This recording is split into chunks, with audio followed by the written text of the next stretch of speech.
Good evening, everybody, or in Linda's case, good morning, tomorrow in Australia.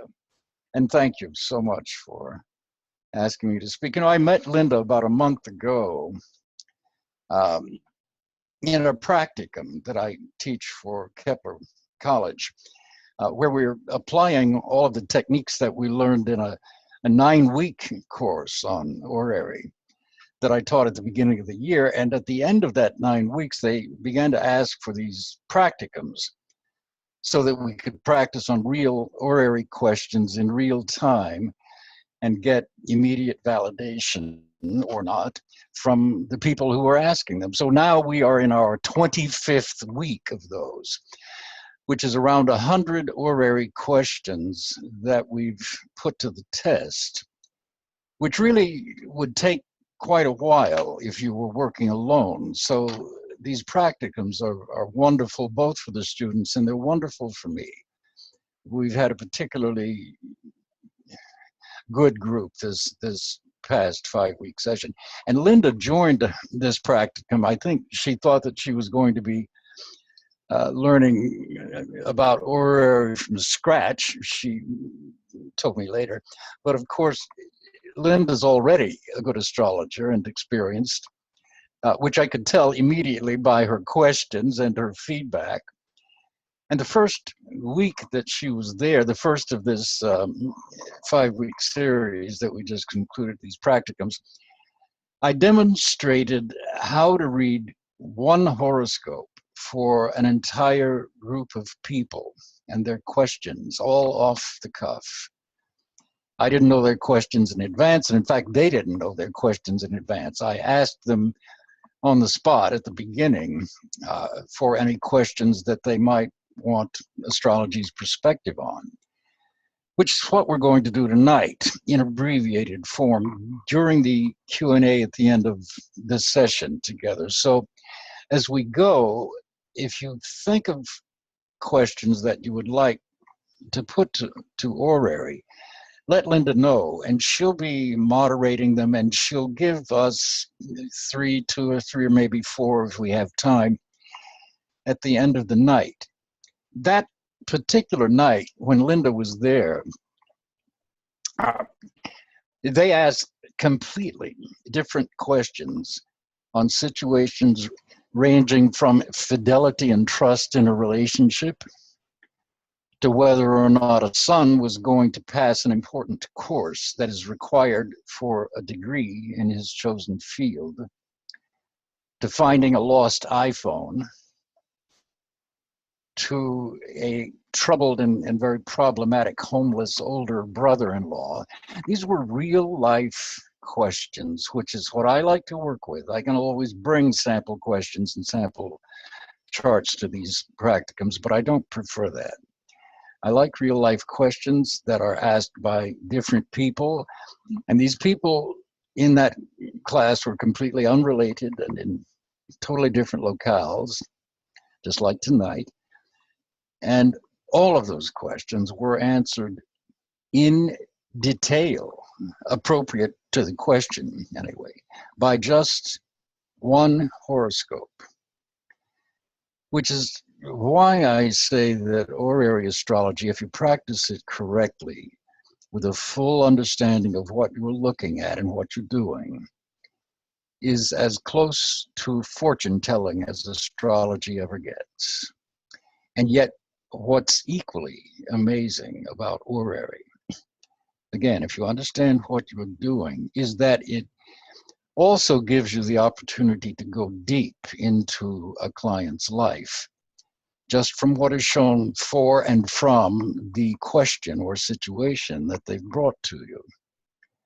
You can actually delve into the psychology of the people involved in the question, or even, as we did, I think, that night when Linda was there, touch on obscure and yet really meaningful connections with other lifetimes and people from those lifetimes who play a role in the current question or situation. And of course, not every reading requires or justifies that kind of depth, obviously. But when you need to, Horary gives you that tool. We took this horoscope for when I ask for their questions at my location, because the understanding and the synthesis of the process takes place between the astrologer's ears. When you, as the astrologer, totally understand the question and know where you're going to look in the chart to find the answer, that's the moment to erect the chart and read it, not before. So the students and also the professional astrologers were there that evening, and there are several practicing professional astrologers who are studying with this, accurately located each one of the students and their questions in this single horary chart. And that's the first key to horary work, knowing the houses thoroughly. If you don't correctly locate the question, you won't get the correct planetary ruler, and you can't give an accurate answer or accurate projections for the question. So when we got to Linda's question, it turned out we were able to analyze it in quite a bit of depth and validated some things for her through astrology that she already knew. We didn't, but the chart told us. And so the chart confirmed those things that she knew. And that's really the value of these practicums, because they go beyond my teaching horaries techniques to a safe environment where students can practice horary astrology in real time, guided by my questions, and get immediate feedback on how they're doing.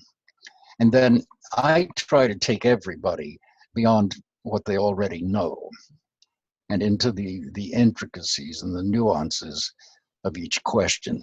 All of this in the goal of giving the client helpful and meaningful and accurate answers. And for me, after 53 years as an astrologer, horary is hands down the most immediate and useful technique of them all in the right situations. Because unlike natal astrology and its techniques, horary focuses entirely on a specific question or situation and its past, present, and future development. Because sometimes it is important to understand what's led up to a present question or crisis as you begin to assess its probable outcomes in the future. Horary can certainly give you yes or no answers to many questions. And in fact, it's beneficial to help the client phrase their question in a yes or no fashion, wherever you can. But horary can also point out all of the underlying factors that lead up to the question or the situation, which really gives an incredible level of insight and understanding and overall perspective that you simply cannot get from any other method or discipline. And those insights, in turn, along with astrology's timing, greatly enhance your ability to help clients make constructive choices and to minimize or avoid destructive ones. So if you can thoroughly understand the question, no matter how complex it is, and you know horary astrology, you can analyze it and answer it accurately, even to some degree profoundly, as Linda will tell you from her first night in these practicums. In fact, it was Linda's participation that night, because I remember pointing out what a natural and gifted astrologer she was by something in that horoscope that you just saw that applied only to Linda and nobody else in that group. And also from her excellent focused questions and feedbacks, so that when she later asked if I would speak to this evolutionary astrology group, I was on board immediately, because I knew that the group as a whole, because this is how these things work, would reflect Linda's deep interest in astrology and her approach to life and living, and not just a fortune-telling trick. And of course, I'm familiar with several members of the evolutionary astrology group and your contributions to astrology. So I'm really honored and delighted. Horary astrology is really like any other branch of astrology. It's a snapshot of space-time. Oh, where are we back? It's the birth of something or someone that's seen from the observer's perspective. It's a kind of cosmic view of a particularly scenic outlook along your road in life, let's say. A particular moment that's important enough to record so that you can look at it later and remember, or even frame it maybe so it's always visible in your periphery on the wall like a beautiful piece of art or something that you love. And it can be your natal horoscope, it can be a solar return, it could be a progression or solar arc, or an eclipse to your natal chart. These various charts all give space-time defined perspectives ranging from your entire life in a natal chart to a given year or a specific 3 to 6 month period or even one day. So an horary chart might be for particular signposts at important turning points along your way, for which astrology's overview helps you study your options and the likely outcomes in as much detail as you like at a particular moment in space-time. And no other discipline known to man offers astrology's simultaneous overview and depth or prognostics with the added element of timing. So you appreciate your life on a deeper and I think more co-creative and meaningful level because you absorb its larger implications and how you relate to the world around you and everybody in it. So at first, it's very much like encountering a signpost in a foreign country. You could obviously go in a number of different directions, but you have to be able to read the names of those places and know what they mean, because every town and every city or far-off destination is different. So you learn this foreign language, this new language, and you begin to read it. And from then on, it means more and more to you, because this language takes you deeper and more intelligently into comprehending everything that the infinite variety and diversity of life can bring. So these horoscopes, these two-dimensional snapshots of an immense place in space-time, namely our solar system, depicted in a foreign language, are humanity's oldest, continuous, metaphysical, philosophical, religious, mathematical, medical, scientific, and spiritual consciousness expansion gateways. At least 10,000 years old, because we've carbon dated bone carvings of the phases of the moon going back that far. And religions arose from observing the apparent movements of the sun, the moon, and the planets, which originally and initially were viewed as remote and powerful gods to primitive people. And eclipses were the most awe-inspiring of all. So astrotheologies were the first religions. And even today, this symbol, seen on church steeples worldwide and considered to belong to Christianity, was originally an ancient esoteric glyph for the sun's movement through the 4 solstices and equinoxes. And the sun's crossing of these 4 cardinal markers of the seasons on Earth, the sun's crossification, or in Latin, crucifixion, are where this symbol derived. And in antiquity, when most people, even kings, were illiterate, this secret esoteric knowledge belonged only to what we call high priest, encoded in symbols and glyphs and myths to be passed on to initiates, which became today's religions in all of their variations and dogmas. Here's a stained glass window, for example, from the Chartres Cathedral in France, built around 1150 in the Common Era, depicting Pisces, the sign of the fishes, and the symbol of Christianity on car bumpers all over the world. So mathematics and astronomy and biology simultaneously arose out of trying to construct more and more accurate drawings of the phases of the heavens and their movements and their correlations with human events and physical ailments. Astrology was already old, in fact, when Hippocrates famously said, "A physician without knowledge of astrology has no right to call himself a physician." Carl Jung actually came up short when he said that astrology was the sum of all the psychological knowledge of antiquity. It's not the sum of just psychological knowledge.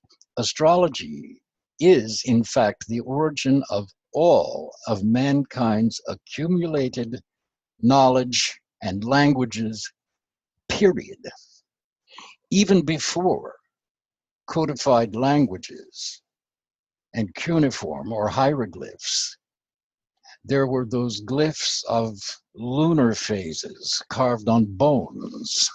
And so you and I, in this group, and whoever watches this later on Facebook or YouTube, and everybody who practices astrology in the year 2017 of the Common Era, are direct descendants, knowingly or not, of a continual lineage of 10 millennia of initiates who came before us, and of whoever it was long before that who first gazed at the stars and knew that it was important to carve the phases of the moon into that bone to preserve and transmit this knowledge that we and the stars are somehow connected.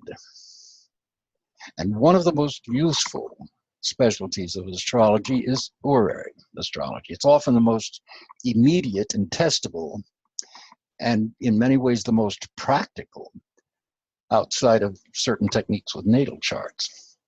Horary doesn't replace those, it adds to natal techniques. So when might you use horary astrology? You can use it for any serious inquiry, and note, any serious inquiry, which brings us to the first of horary's strict rules. The horoscope is not dependable if it's erected for a question or a situation in which the person has no direct concern or responsibility. Because astrology as a philosophy, a divination system, a self-development tool par excellence, is the only system that directly maps the link between the emergence of an individual person on Earth and the entirety of her or his existence in the larger field of space-time. And the reason that people in these horary practicums are so amazed is because they're seeing something in action that relatively few people consciously, viscerally, ever do. That we and the sun and the moon and the planets are synchronous parts of something all-encompassing and never-ending. Astrologers really are the only people who are in conscious touch with this synchronicity, to whatever degree that we are. The only people who recognize that the seasons and the eclipses and the retrogradations and the stations and the ingresses of the planets and so on, that those things and we as unique beings and our solar system are the same thing on different levels of physicalization and focus and evolutionary purpose and meaning, which is why planets cycling through different signs and houses tell us something. And the collective meanings of these prehistoric archetypes that we know from carbon dating have been observed and collated for at least 10,000 years, point to a treasure of information about the past, the present, and the future, not just for our lives as a whole, but also any specific area of life, like money or marriage or health, or even specific questions. If we weren't connected in our DNA to the vast physical and metaphysical matrix that is our solar system, and by extension our universe, astrology wouldn't work. It wouldn't make sense. It wouldn't give verifiable answers and results. So keep all of that in the back of your minds while we look at how horary astrology works in the moment. This is my old Jeep. I was driving to a Christmas Eve party on December 23rd in 2012 when my 19-year-old Jeep suddenly died. No power steering, no engine, no nothing, even though the lights were still on. Luckily, I had enough momentum to turn off of the main thoroughfare without power steering, and thankfully there was practically no traffic on Christmas Eve. And I could coast to a stop in a residential neighborhood. So I called the towing service, and then while I waited, I pulled up ephemeris on my iPhone, and in 1 second I had a chart for the stall out. Now this is not a true horary, this is an event chart. They're different, although they share some things. But the questions in my mind were prompted by an event, not by a later thought or question. What I wanted to know was what was wrong with the car, and was it going to cost me an arm and a leg to have it repaired, because this Jeep was 19 years old, and I had just spent $2,000 on a rebuilt transmission a year or so earlier. Now, this can seem like a relatively trivial or a question or event chart compared to other situations and questions, but it's typical of how you can use astrology. I could see instantly that the money was not going to be an issue, because the sun rules the second of income outgo and liquid assets, my money, in the context of my question, and Saturn, the Chaldean ruler of Aquarius, rules the opposite house of the immediate outcome about my money question. Now, soft aspects maintain the status quo. Hard aspects imply pressures and crises and actions and change in the status quo. The Sun and Saturn sextile each other in this chart. Now, in horary astrology, the planets are allowed to move their entire course through the sign that they're in to form aspects. They can't leave the sign that they're in. And orbs in horary are not important in the same way as they are in natal astrology. So I could look at this instantly and see that there was not going to be any stress financially about whatever was wrong with the Jeep. So again, orbs in horary are not restricted as they are in natal. Horary aspects may be 29 degrees wide, but they're still counted. And here's why. The sun, the moon, and the planets in horary, again, are allowed to move all the way backward and forward through the sign that they're in, but never out of the sign. So going back to this chart, what was wrong with the car? I wanted to know. The car's at the third house. Its health is the sixth from the third. And there's Neptune in Pisces. So it likely had to do with the car's liquids, with the gas, the fuel line, the oil, the fuel pump, but not the radiator because there was no overheating. And any of those things would not cost an arm and a leg. So why wouldn't I get the car back for 10 days if it was such a minor thing? Mercury rules the third house of the car.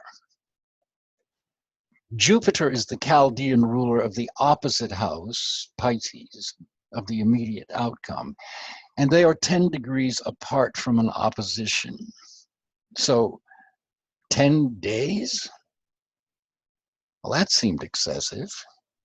But 10 weeks? No way was this repair going to take 2.5 months or 10 weeks, and certainly not 10 months or 10 years. So 10 days. But why? Don't worry about these rules and techniques for now. By the way, I'm going to explain them to you.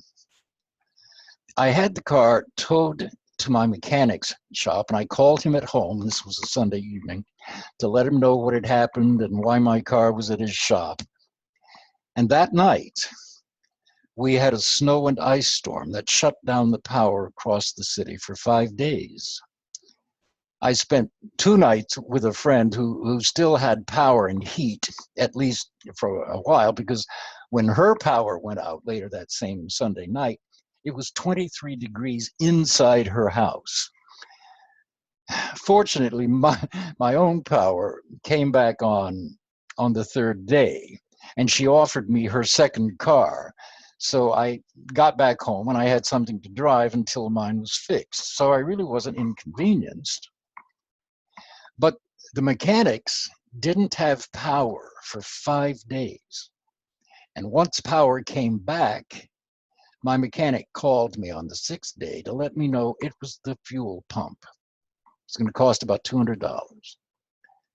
But he wouldn't have the part or have the car ready until Wednesday, which was exactly 10 days after it died. So that's one end of the spectrum of situations where horary astrology can be useful. Another basic is not to confuse an horary chart with an event chart, because what I just showed you with my dying car was the chart for an event, the stall out of my Jeep. It's not an horary chart. For example, if somebody wants to know the outcome of an important meeting at 3 tomorrow, that's an event chart. If they had the meeting at 3 yesterday and want to know the results, that's still an event chart. But if they ask if it would be a good idea in general to set up a meeting soon, that's an horary. Now, event charts don't have to meet what we call the considerations before judgment, which I'll get into later. An horary chart, then, is for when a client asks a question, or when you understand their question and the house in the judgment chart that rules it. And if it's an horary chart for yourself, you'll learn, if you don't know already, you'll learn to recognize the time that is significant to set up the chart. For clients, though, I always use the moment that I first understand their question and the house that rules it, not the time that they sent the email. An event chart is erected for the moment of the event. It's the natal chart for a definite happening, and it's read just like any other chart, any other natal chart. There are no considerations before judgment with event charts. Any event chart can be read. Not all horary charts can be read. And I want to show you an example from the other end of the horary spectrum of questions. I got this email late one night from the mother of an online student. She said, I've been taking care of my father for the past few years, who's now 89 years old. A few days ago, he had a massive stroke, and he's now in the hospital. He's had a few strokes in the past, but he's now laid up in the hospital. He can't speak, as the hemorrhagic stroke occurred on the area of the brain that controls speech and swallowing. He could squeeze his hand for yes or no, but now he squeezes for pain. He comes in and out, but is still aware a portion of the time. The doctors say it will take 3 months to see what the real damage is. But the doctor is recommending to take him off liquids, which is essentially saying to take his life, because a person can't survive for 6 days without liquid. My 2 siblings agree to this, but I'm unsure. His birthday is May 6, 1926. I will look for his birth time on his birth certificate when I get home. Can you squeeze me in for a session as soon as feasibly possible? I am up until 11:30 tonight, or could have a session anytime first thing in the morning onward, as decisions must be made. I apologize for the time-sensitive nature, and thank you if you might be able to work within it. All right. She needed this information immediately. I did not have time to wait for her to find a copy of her father's birth certificate and email it to me so I could look at his natal chart. So I used horary, completely confidently, because I understand the difference between what a natal chart shows and what an horary chart shows. And notice I did not use the time that she sent the email, but the time that I understood her question and knew where to look in the horoscope. You don't have a correct time for an horary chart until you, the astrologer, fully understand what the question is, what the client is asking, and you know in your mind what house rules that question. And again, that correct time always takes place in the astrologer's mind in space-time, not the client's. Basically, I told her that he was ready to go, and that her siblings, he always felt the closest to her, and he knew that she wasn't ready to let him go yet. And I told her some other things. I suggested that she get her father into hospice in the morning, where they would keep him as comfortable as possible and the family could be with him, and that he was likely to pass in less than 5 days. A week later, here's what her daughter, my student, wrote me. My granddad did pass 3.5 days after my mom's first email. We were all just crossing our fingers that he wouldn't pass on my mom's birthday, but he did, July 11th. I'm sure that's significant in some way, but I don't know what that is. I always wondered how you did the reading without his birth time.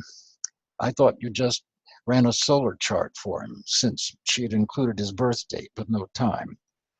Well, you were beyond accurate. We obviously don't have time tonight to go through all of horary astrology's numerous rules and exceptions and techniques in this one webinar, but I do want to cover the important basics and maybe help you see them in a new light and why the various principles are so essential to this work. One of them you just saw.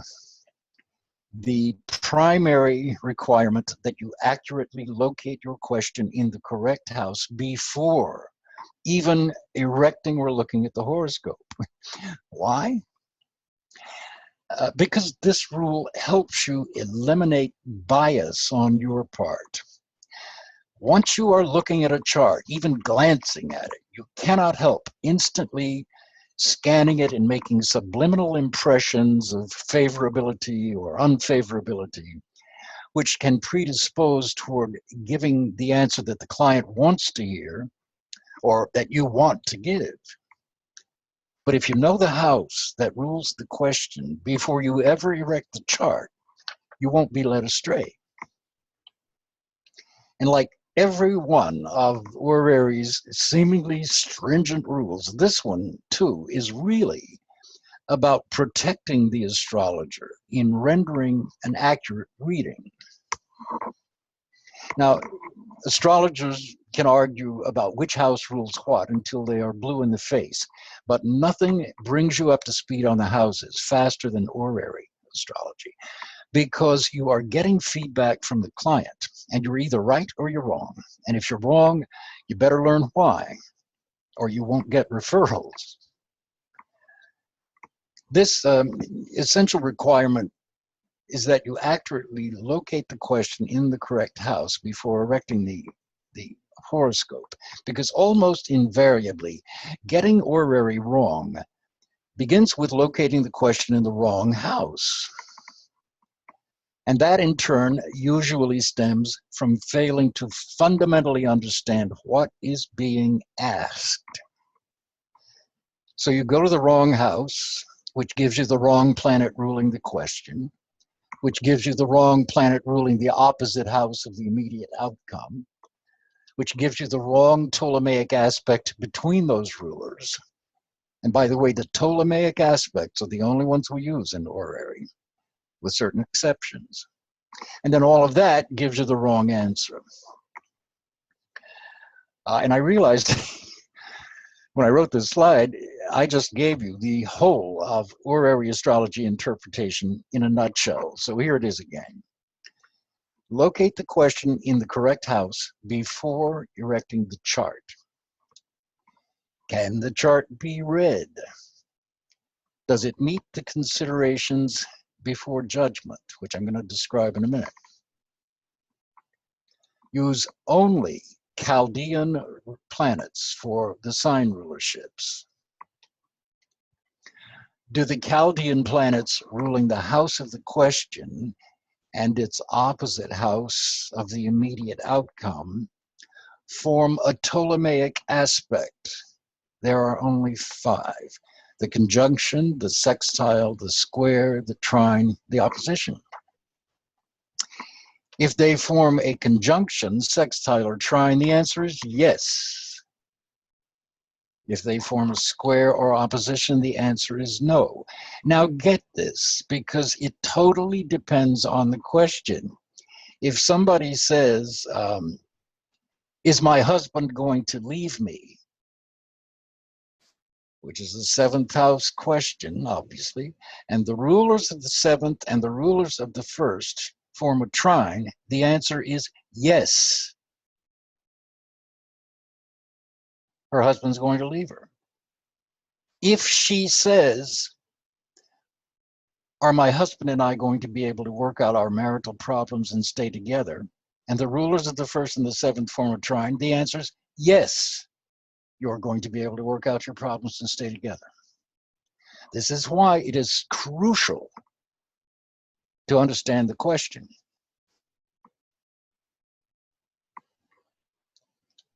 If they don't form a Ptolemaic aspect, the answer is indeterminate.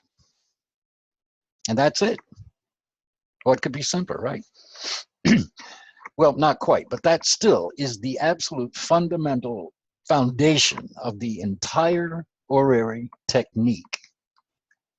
Now, in practice, there may be times where you need to resort to natal techniques, like using the contemporary rulers for Scorpio, Aquarius, and Pisces, when, for example, the Chaldean rulers don't form a Ptolemaic aspect. But if you do begin to resort to some natal techniques, you, in this case, for example, you would have to identify a larger and more collective pertinent factor in the question that is synchronous with your use of Pluto, Uranus, or Neptune. And the bulk of these exceptions to the rules really are kind of beyond the scope of this webinar, but it's important to know that they're there and that there are reasons for exceptions. And as I mentioned, another essential is phrasing the question. It's always best, when it's possible, to phrase things in terms of action. Will my taking a particular action be favorable? Or should I act as if such and such is likely? It's also best to phrase questions in terms of a yes or no answer, if you can. And fully half of all questions can be phrased this way. It's also often necessary to clarify the question with the client before drawing up the chart to ensure that you know which house rules what is actually being asked about. And if you do have to do this with a client, it helps them focus more clearly on what it is they're asking as well. So it helps both of you. Let's say that a client asks if he and his wife should spend his vacation in Hawaii with friends, as they've done for the past 5 years, and which she really wants to do. Or should he stay in town to work on an important proposal for a new business venture that he wants to present? Think for a moment what house or houses you would use to answer him.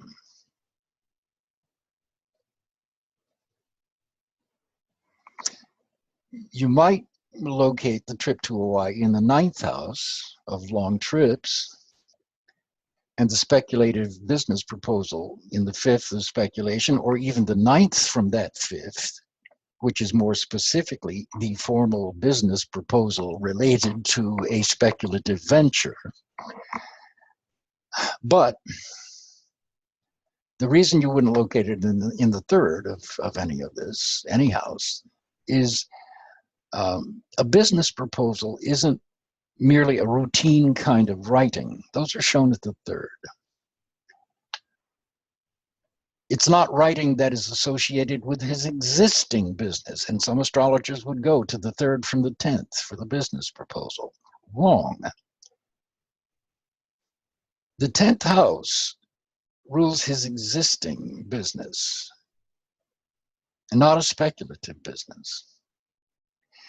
So this business proposal that he's talking about is really a rigorous kind of writing that is backed by research and financials and a business plan, and it's meant for presentation or publication in relation to a speculative venture. So here again, you have to understand the houses and their functionalities and their relationships to each other, what we call the derivative houses, to place each question in the correct house.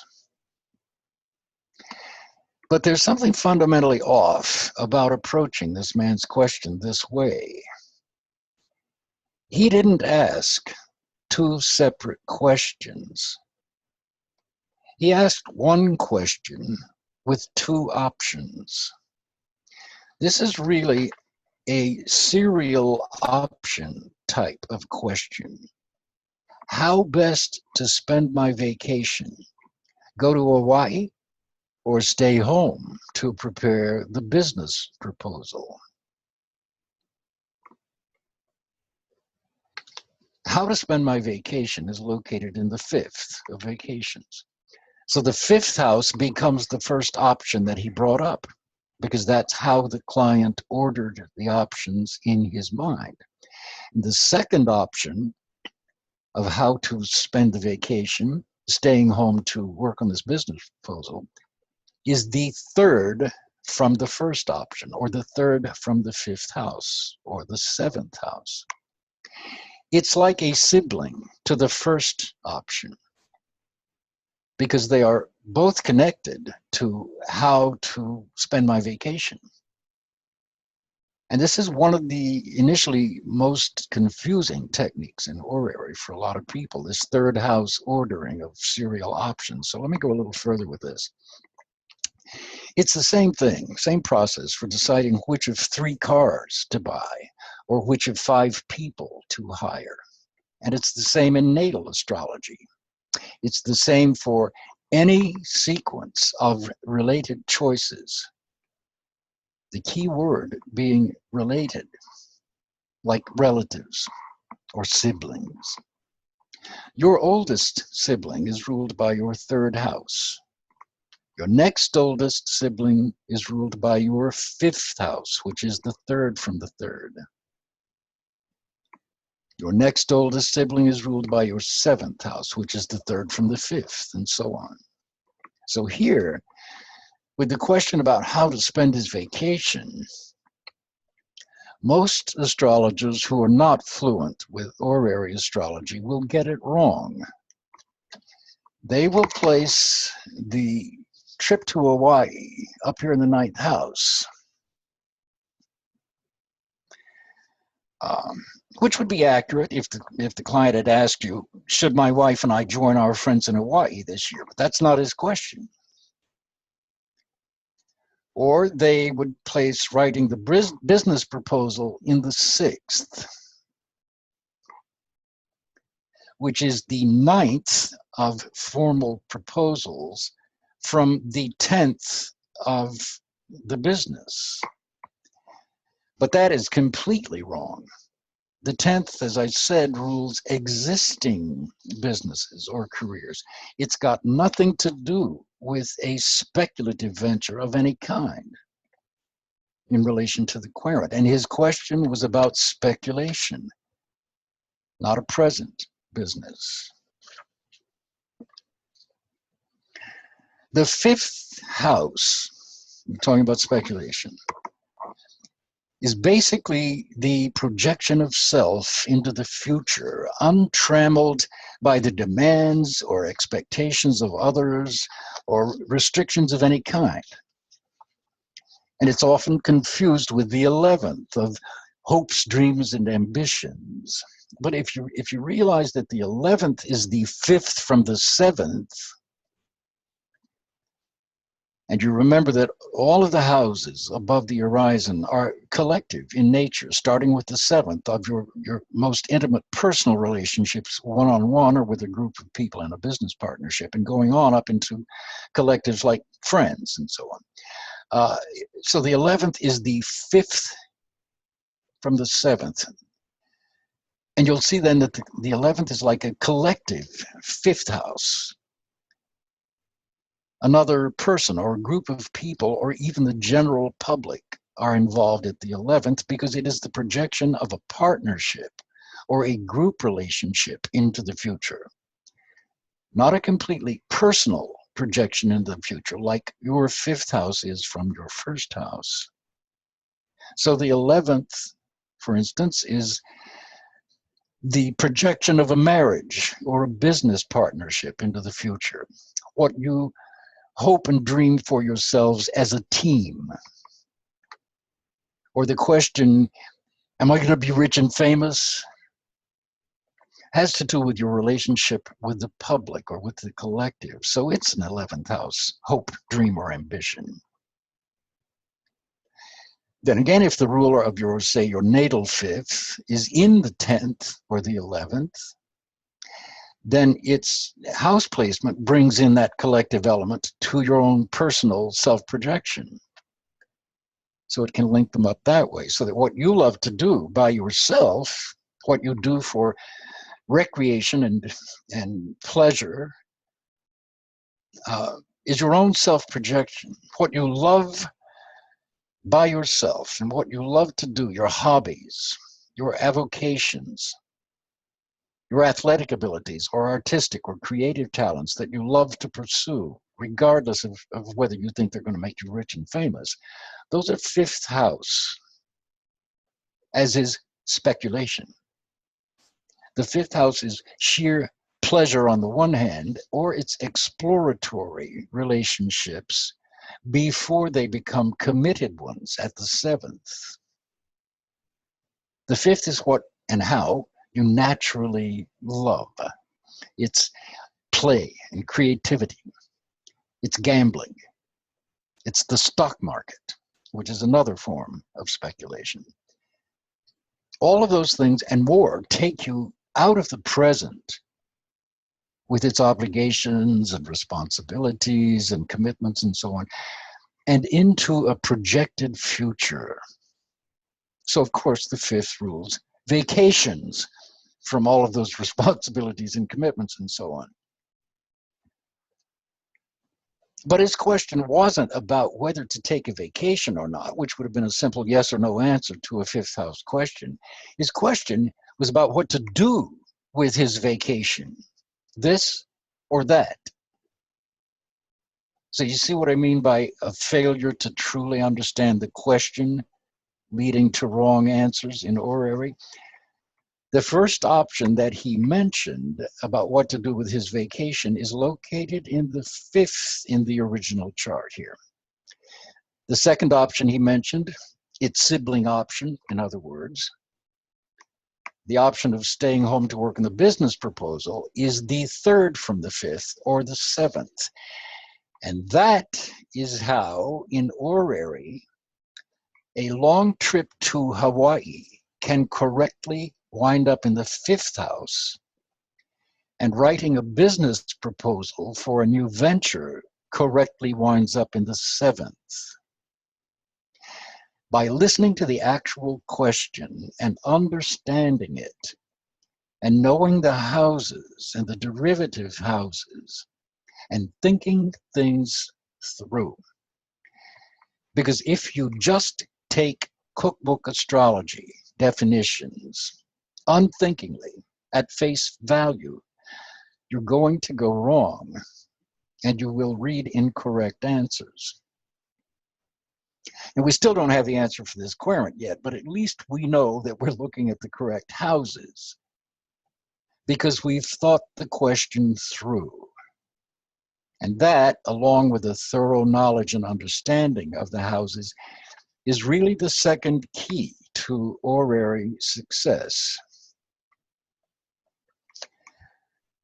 Here's another key, phrasing the question. You try to phrase questions in terms of action or motion, either explicitly or implicitly.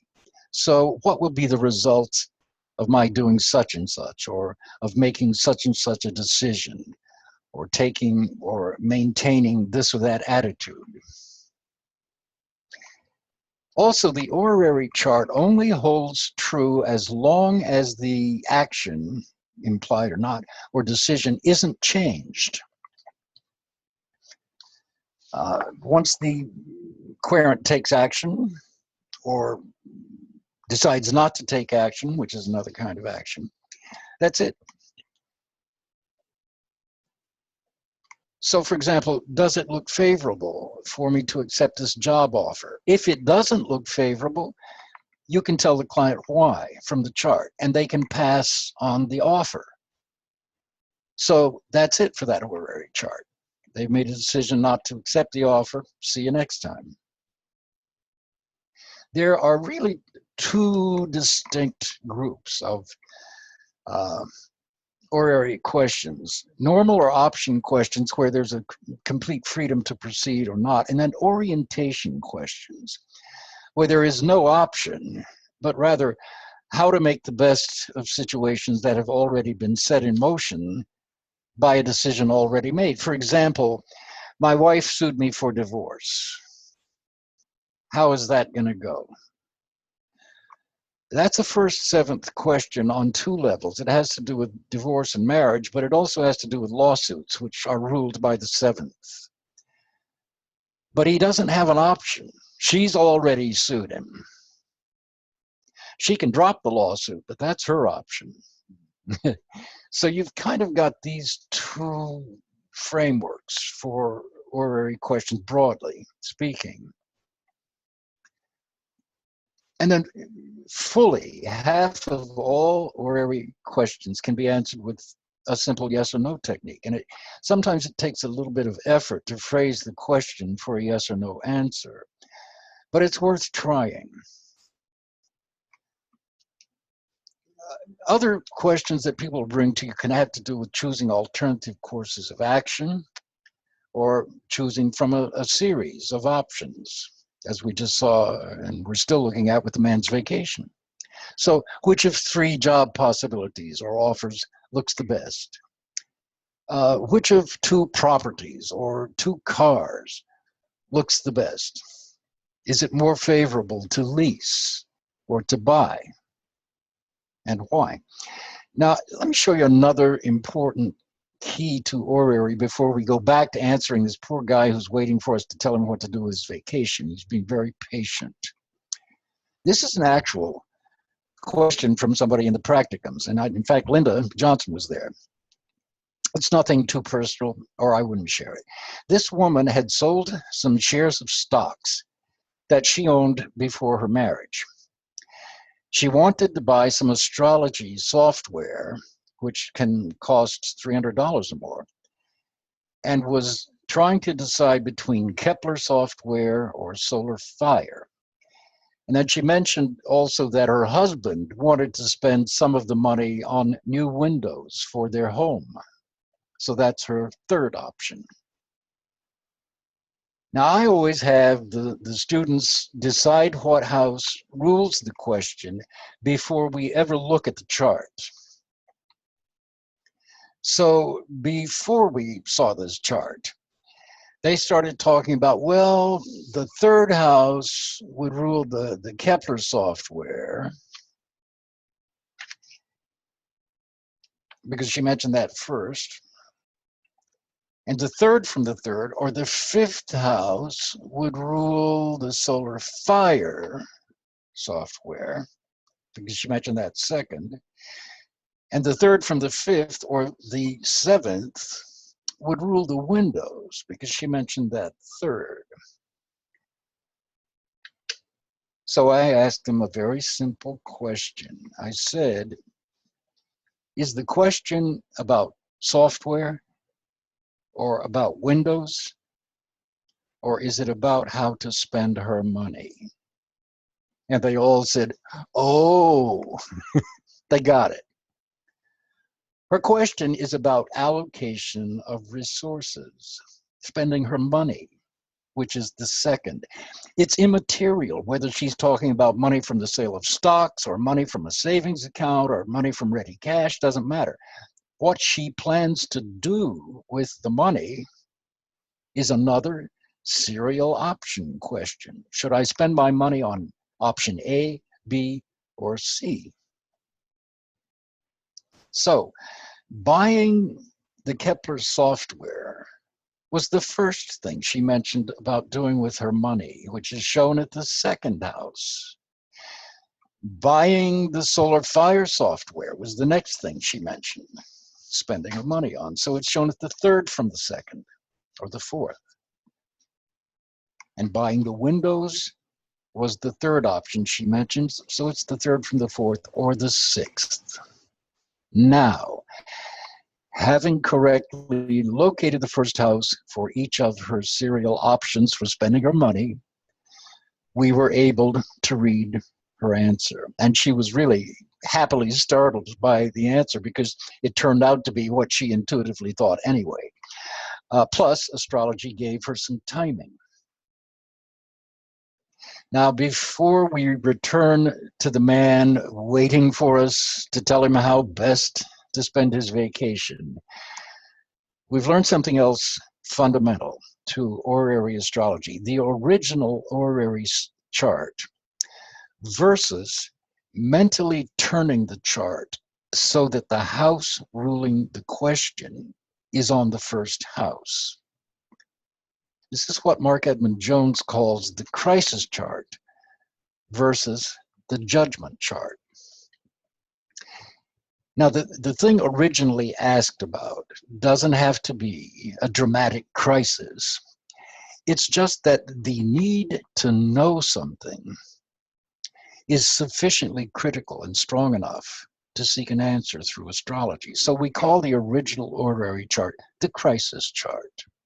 And this is the chart that has to pass the considerations before judgment to determine if it can be read at all, as we're going to see. The judgment chart places the house that rules the question on the first house. So in this question, there are actually 3 judgment charts.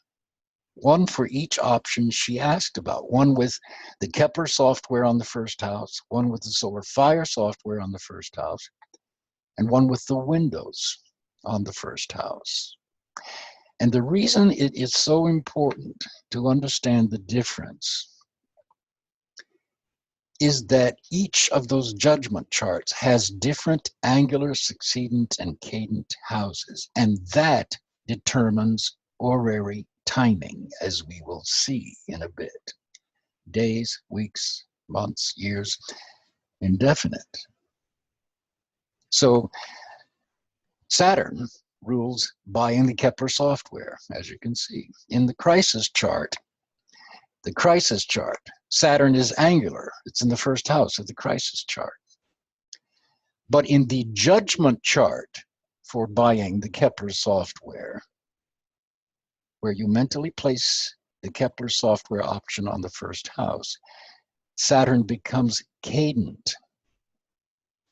And that makes a big difference in the timing if you were using Saturn as a significator. I wonder, Linda, if it might be a moment to ask if anybody has a question, or are we all following this? Sure, Robert. Any questions from anybody?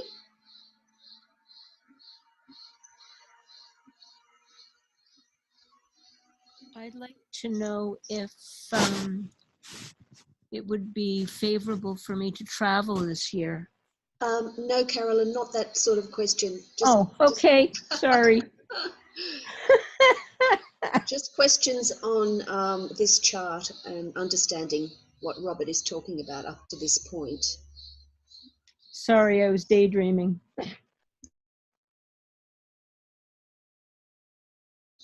We just got a comment in the chat box, Robert, that this is fantastic. So thank you from all of us. It's fantastic. So carry on, Robert. No questions at this stage. That's great. I won't drop out then. That's very encouraging. All right. So the crisis chart, let me go back here, versus the judgment chart. The crisis chart is the horoscope for the critical moment that the question emerges, and it's understood by the astrologer. The first house in the crisis chart rules the querent, the person asking the question. The successive houses around the wheel represent all of the areas of that person's life, just as they do in a natal chart, but as they relate to the question at hand. The seventh house in the crisis chart rules the astrologer. And this crisis chart is what tells you whether the chart can be read at all or not, depending on whether the chart satisfies the considerations before judgment that we mentioned. So the first house in the judgment chart is simply the house that rules the question. It becomes the first angle and establishes the angular, succedent, and cadent pattern in relation to the question. And that difference is essential in horary timing, whether a planet is angular, succedent, or cadent in relation to the question, namely in the judgment chart. The sign on the first house in the judgment chart establishes the Chaldean ruler of that option or that question. Here, the option for buying the Kepler software is ruled by Saturn. The option for buying solar fire is ruled by Jupiter, which is the Chaldean ruler of Pisces. And the option for buying the windows is ruled by Venus, which in this judgment chart is in the fourth house of the home from the first house of the windows option, which is very apropos for replacing windows in the home. A word of caution at this stage: the traditional meanings, nature of the planets is disregarded. We're all trained, rightly or wrongly, to think of Saturn as malefic and Jupiter's benefic, for instance. But in determining a yes or no answer, the planet itself is immaterial. It's just the significator of the question and its opposite house of the immediate outcome. Now, you may later want to consider the planet's natures, but only, again, in the context of the question. So Saturn, for example, can mean hard work and effort rather than something malefic.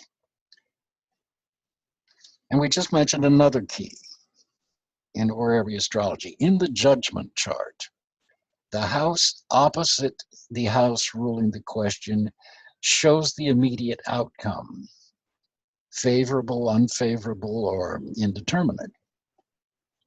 Or rather, the Chaldean rulers of those two houses, the one that rules the question and the one ruling its opposite house, and the Ptolemaic aspects that those rulers make, if any, show whether the option is favorable, unfavorable, or indeterminate. Let me show you why this is true about this opposite house. It's not hard to grasp. The horizon line at the birth of someone or something shows the person or thing and the other, or the general receptivity of the environment to the person or thing. And this is true in your natal horoscope or any kind of horoscope. Here's what Mark Edmund Jones has to say about this. He can be a little abstruse, but let's go. A horary chart has its origin most fundamentally in a simple observation which reveals how the whole revolving celestial sphere is situated in relation to the ground or plane of a particular experience. In other words, where do the heavens lie in relation to the level or plateau of a given event? More technically, where is the immediate horizon located in heavenly terms? While the first house in the horoscopic mechanism indicates the potentialities of act, it does not show the compass of action, since it emphasizes the emergence of the factors in experience, or charts their appearance at the horizon of objective realization and conscious thought. Initiative is one thing, but effective cooperation with the initiative by the general situation is something else. In other words, there is the ground for action, and there's also the ground for its possible continuance to some degree of achievement. This latter factor is indicated most significantly by the seventh house, or the descendant. That is, by the emphasis on the horizon at the point where experience passes from direct initiative. Responsibility is shifted to others, and activity can only continue through cooperative relationships. In horary astrology, the seventh house, rather than the first, becomes the crux of any given judgment. It shows the element of carry on in any particular case. The descendant represents the people he selects out of his total existence for a real intimacy in the experience he will make especially his own. In primitive relations, this indicates the mate, a husband or wife. With the organization of human society, it means a partner in business or in any type of joint enterprise. It also identifies not only established associations of this sort, but any particular person with whom the native sets up a momentary balance in special act. This includes a lawyer or a physician, an escort or a social companion, as well as any out-and-out or public enemy That is, anyone with whom the native interacts in conflict rather than in a more literal cooperation. The seventh house is described most completely in natal astrology as the ruler of opportunity, or of the explicit permissions which lead to this directness of unprejudiced touch or contact and experience. The opportunity may result from the possession of very special personal skills. These create the fine arts, which are always indicated by this house, and which have the greatest possible degree of carry-on when it comes to the survival of the efforts and works of a person beyond his own immediate or first house efforts. Now, these are the kinds of details that we studied in this 9-week horary power workshop at the beginning of the year. And Kepler has asked me to present it again because the feedback was so wonderful about it. In horary astrology, then, the seventh house is the most direct indication of immediate promise in any matter at definite issue. So that's the origin of this technique about finding the house that rules the question and then the ruler of its opposite house, of the immediate outcome or of the cooperation or lack of it in the environment. So we are finally ready to answer the man's question about how to spend his vacation in Hawaii with his wife and friends, or at home working on an important proposal for this new business venture. But before we can, the chart has to meet the considerations before judgment. And again, these are rules that are meant to protect you and to steer you to accurate answers when you're analyzing horary charts. There are 5 of them. There are only 5 considerations before judgments that have to be met before you can read any horary chart, the crisis chart. And note that these are not required for event charts, like my Jeep stalling out. Here they are. More than 3 degrees and less than 27 degrees rising. Saturn not in the 7th house. Saturn not afflicting the ruler of the 7th house. Some astrologers consider that to be optional. The moon not void of course. The moon not in the Via Combusta. So let's look at these just one at a time, kind of quickly. The crisis chart, to be readable, has to have more than 3 degrees of a sign rising or less than 27 degrees rising. If there is less than 3 degrees rising, the question is premature. All of the necessary elements for accurately judging the question aren't yet sufficiently in place. If there are more than 27 degrees rising, there is essentially no action that the querent can take that will affect the outcome. So it can't be read. Astrology shows no potentials for direct choice or action affecting the outcome when there's more than 27 degrees rising.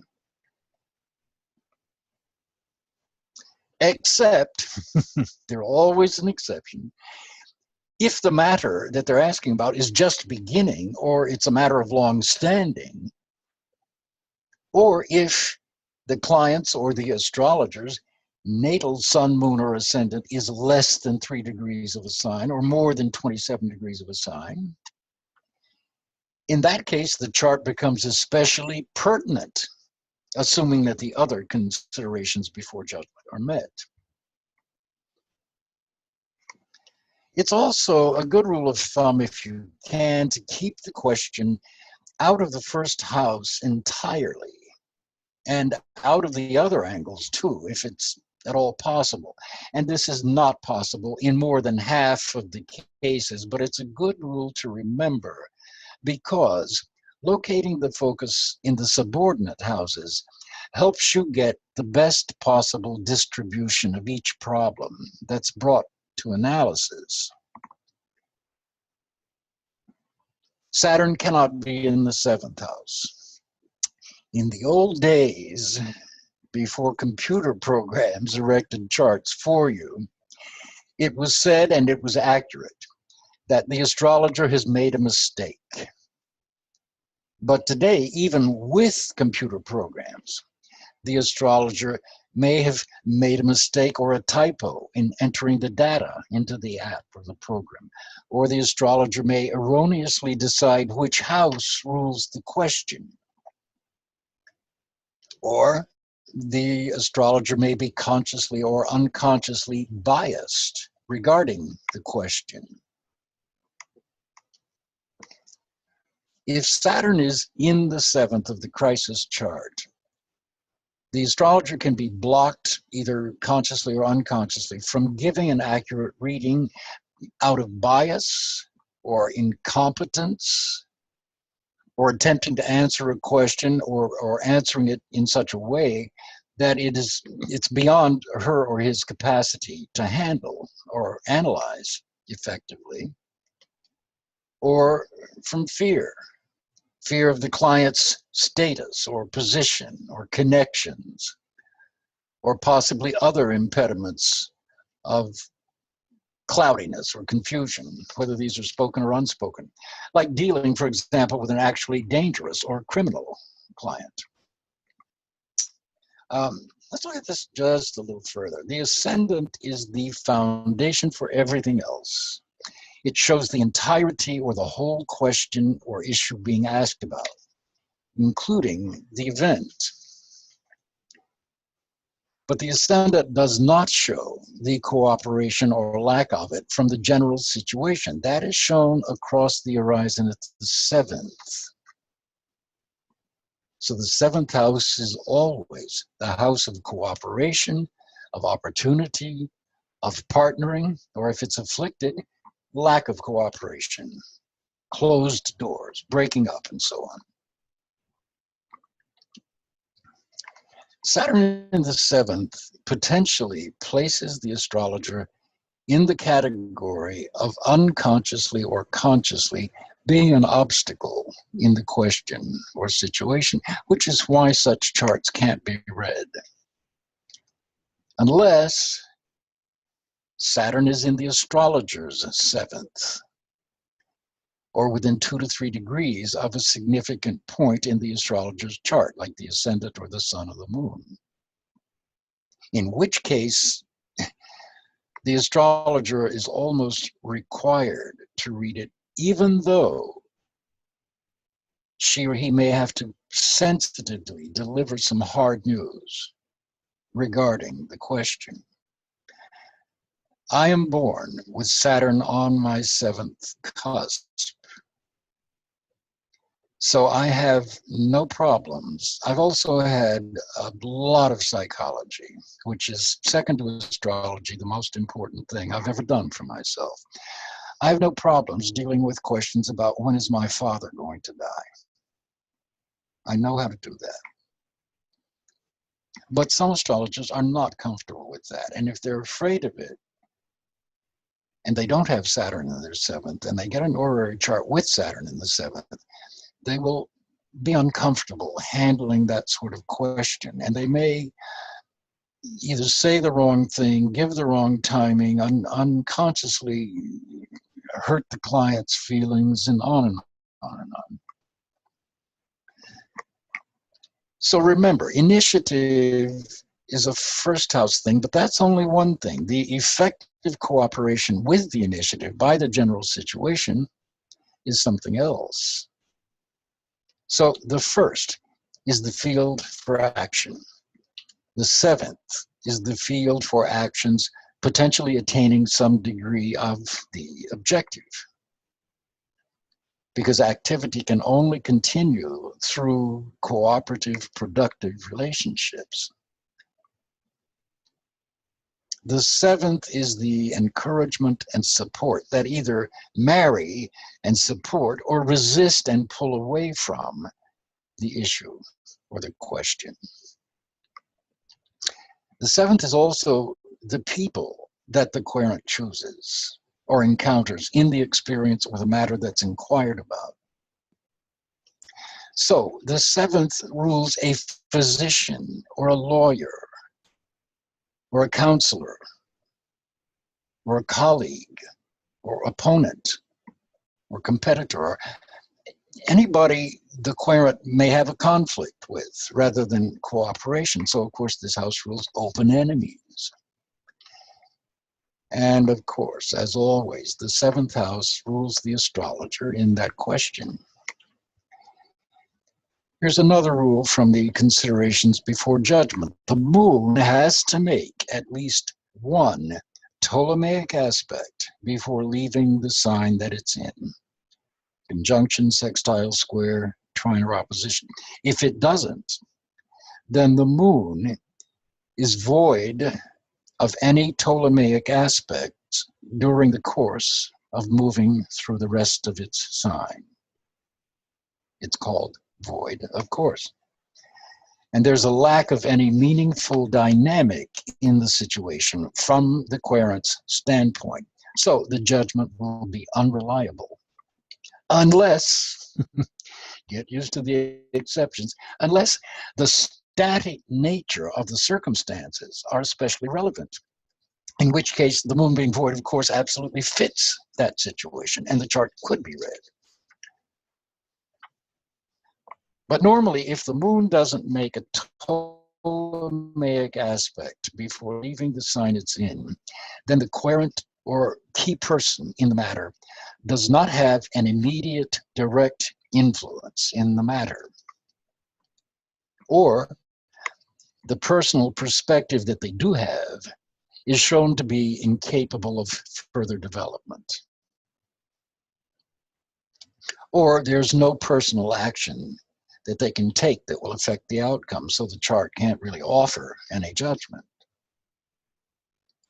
Or they may not be fully or honestly participating in the issue, since the void of course moon indicates that there's no primary dynamic in the horoscope.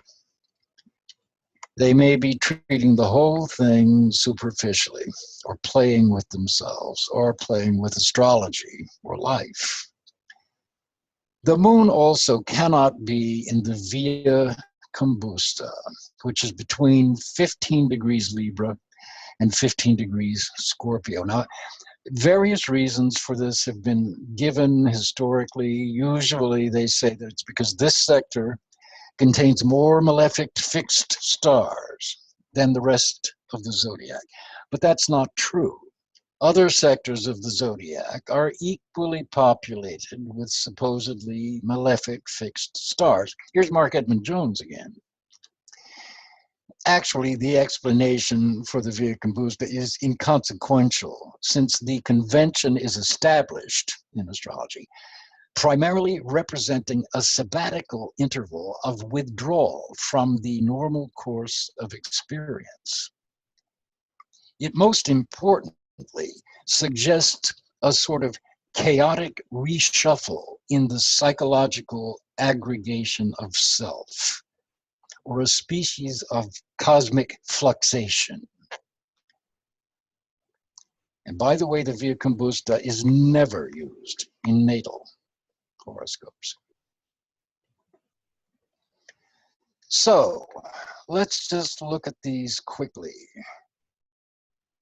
More than 3 degrees and less than 27 degrees, unless the degree is significant in the querent's or the astrologer's natal chart. Or it's a question about something just being initiated, or it's a matter of long standing that's about to be concluded. Saturn not in the 7th, unless the degree is significant in the querent's or astrologer's natal chart, or Saturn is in the 7th in the astrologer's natal chart. Saturn not afflicting the ruler of the 7th. Now, many astrologers either don't know about this one or they just ignore it. The exception is unless, again, Saturn's degree is significant in the astrologer's natal chart. The moon not void of course, can't be void of course, unless Staticness is part of the issue. And the moon not in the Via Combusta has no exceptions. So finally,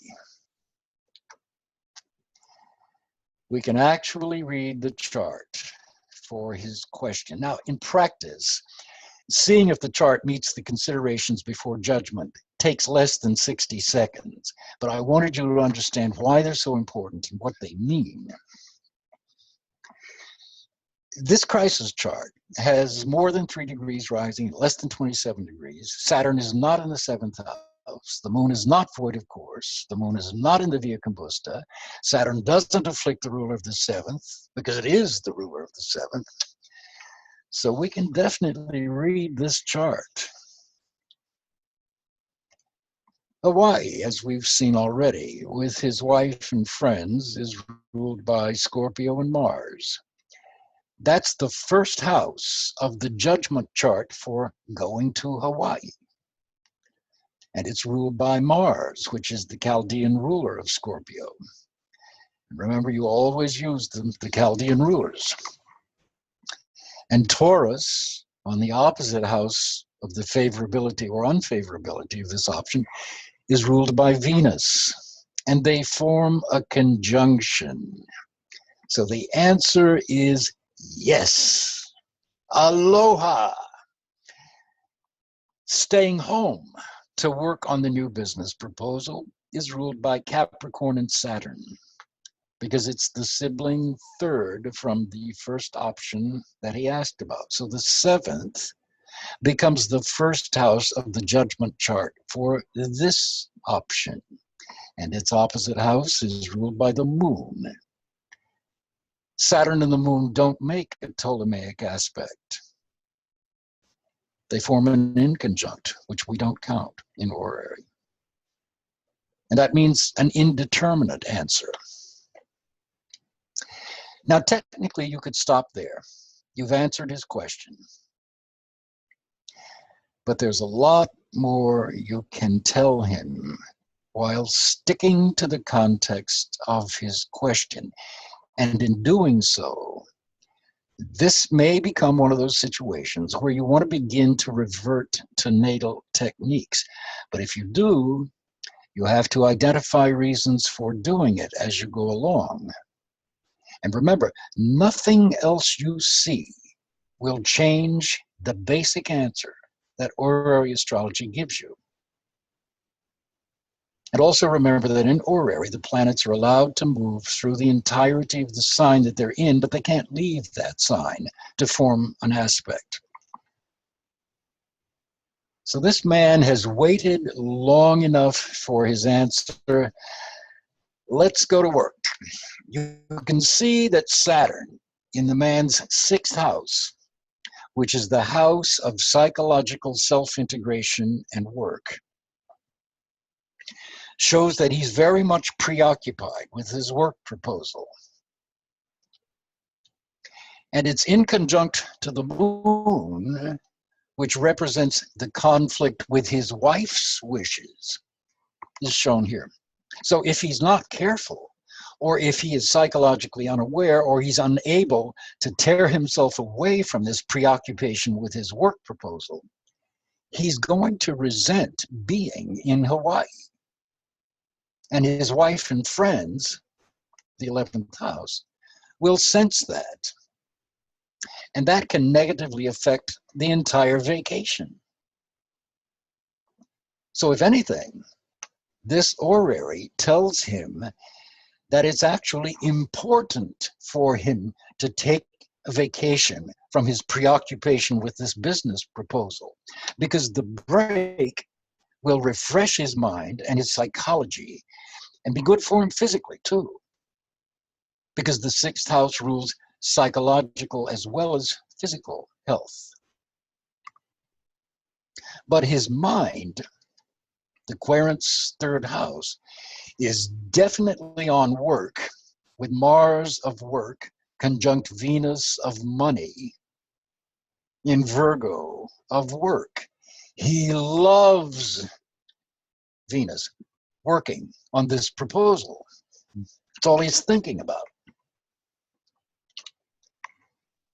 Now, another rule of thumb in horary is that the house and sign placements of the sun and the moon will often describe the question or the real essence of the question, even without you knowing what the question is.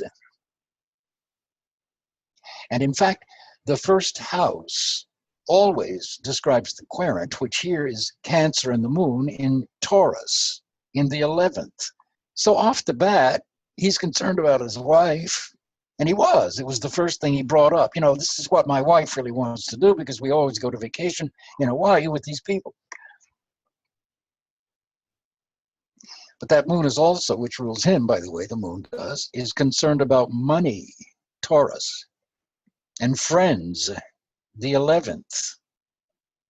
Isn't that what he asked about? And enjoying life's tangible pleasures, Taurus again.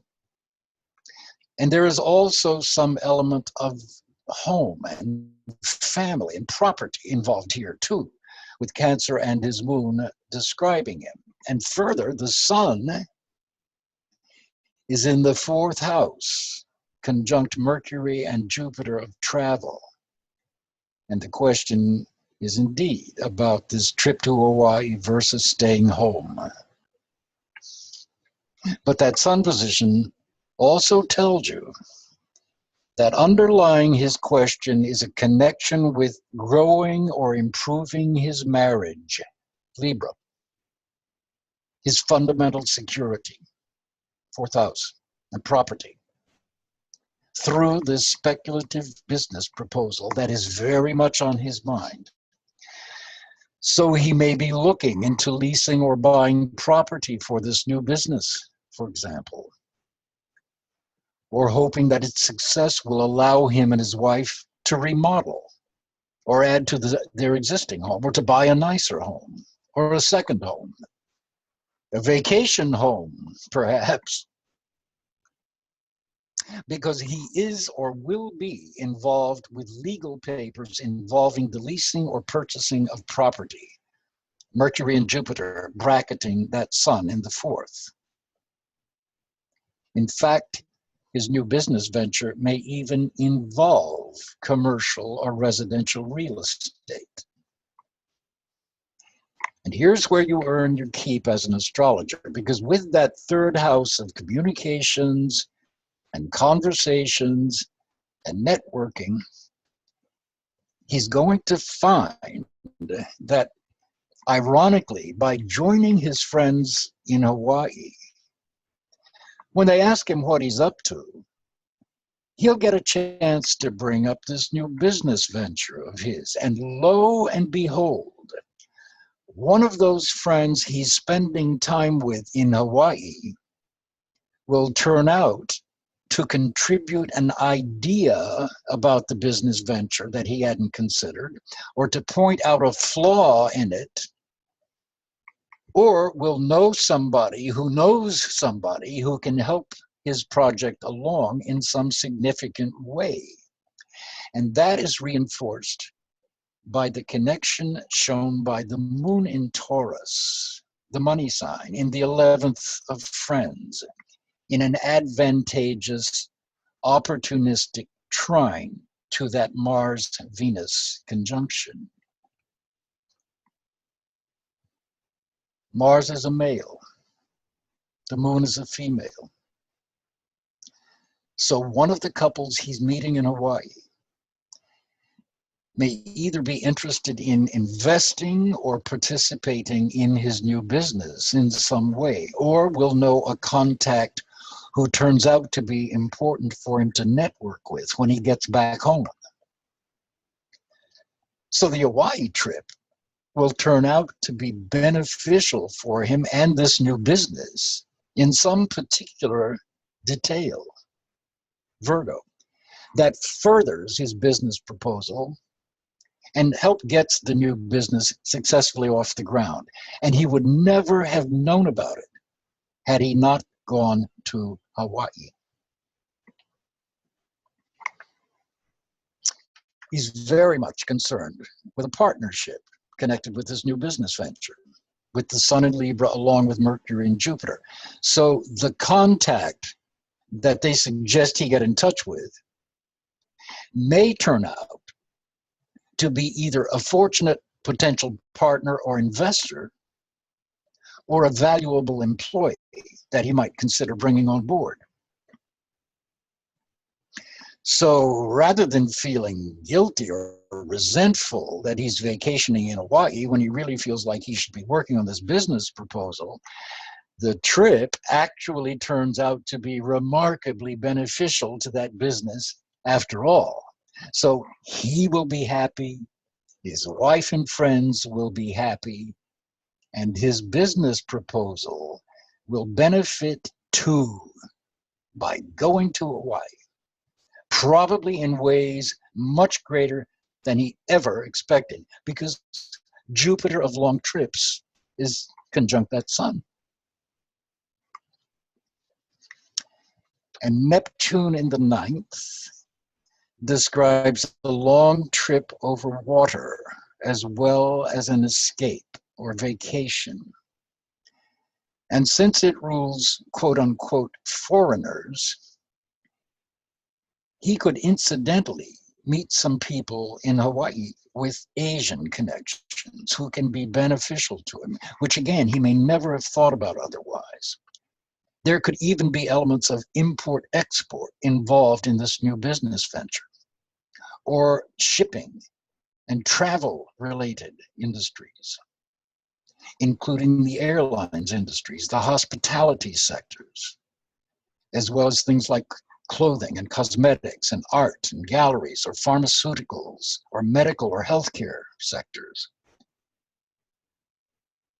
And especially with Neptune's opposition to that Mars-Venus conjunction in Virgo and the moon's sextile and trine to either end of it, that opposition, Neptune too proves to be expansive in connection with this business proposal. So he might find himself adding the idea of a branch in Hawaii as well as on the mainland, or even a branch in Japan or China, for instance.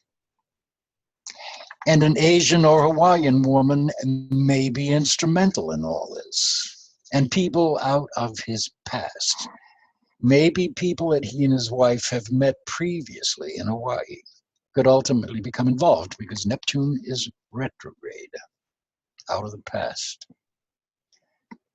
So if he had stayed home instead to work hard on that business proposal, it would have created some strain and perhaps even a rift with his wife and friends that he chose work over them because of that inconjunct between Saturn and the moon.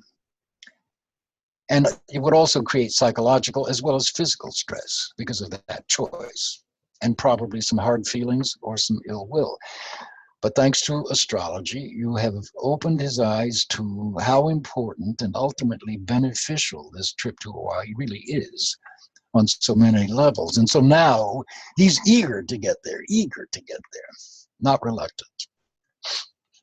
But you're not done yet, because this chart tells him symbolically to act as if he has 1.5 years to work on this proposal and to revise it and present it and polish it, or around April of 2019.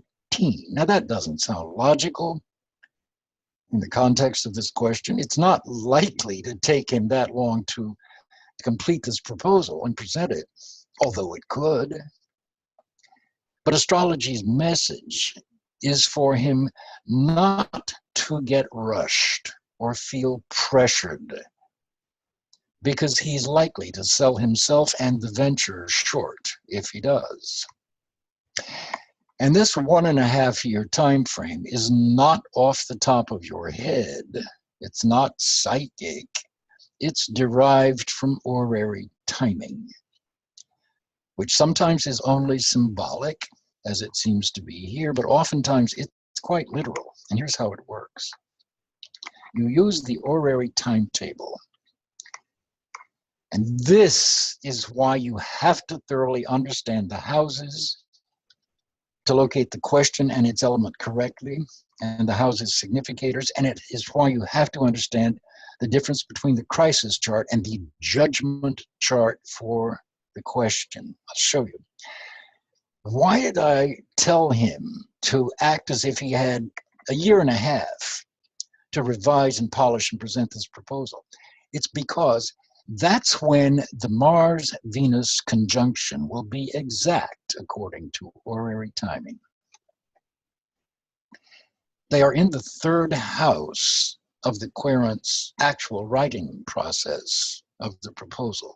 The routine taken for granted, detailed requirements of the proposal and the business plan, and they are cadent and mutable. They are also in the 9th house from the judgment chart's first house of the business proposal,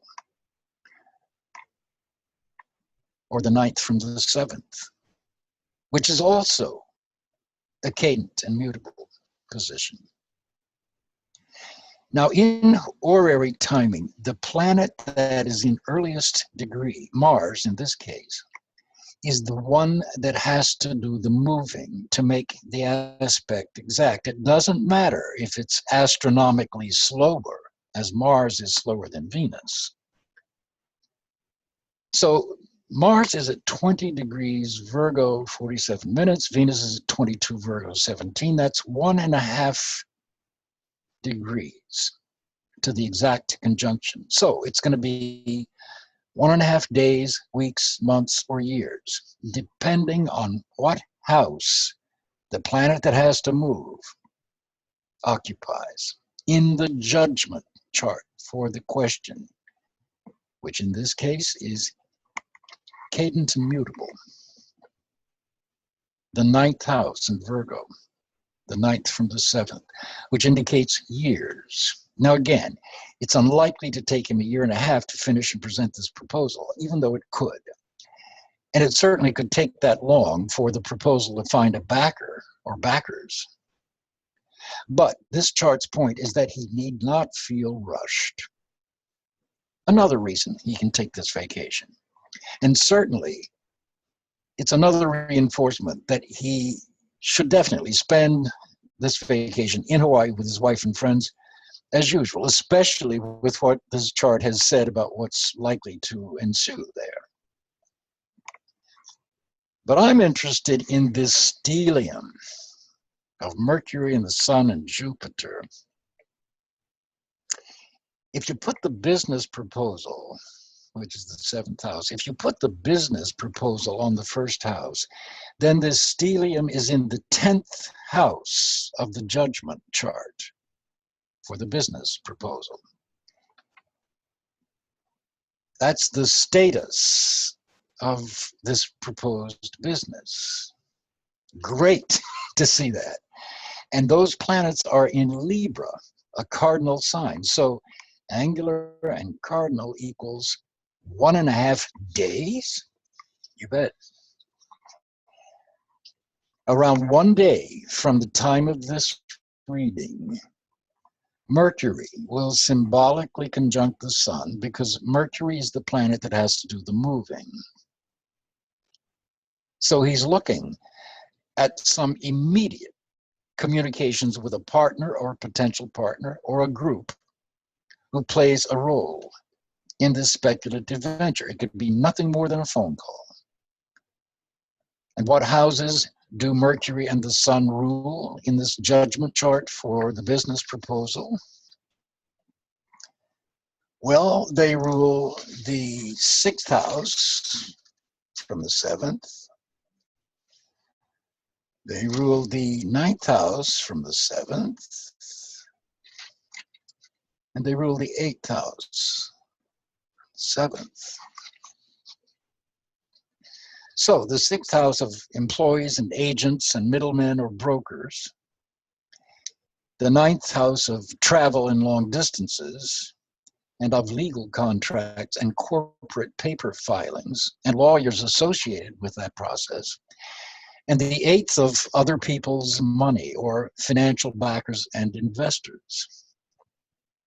So is he in the process of incorporating this speculative business venture or registering its name or consulting with an attorney or even with a well-placed government figure or marketing or advertising person? Man, probably, because the sun is male. Even before the business proposal is completed, it's likely that he is.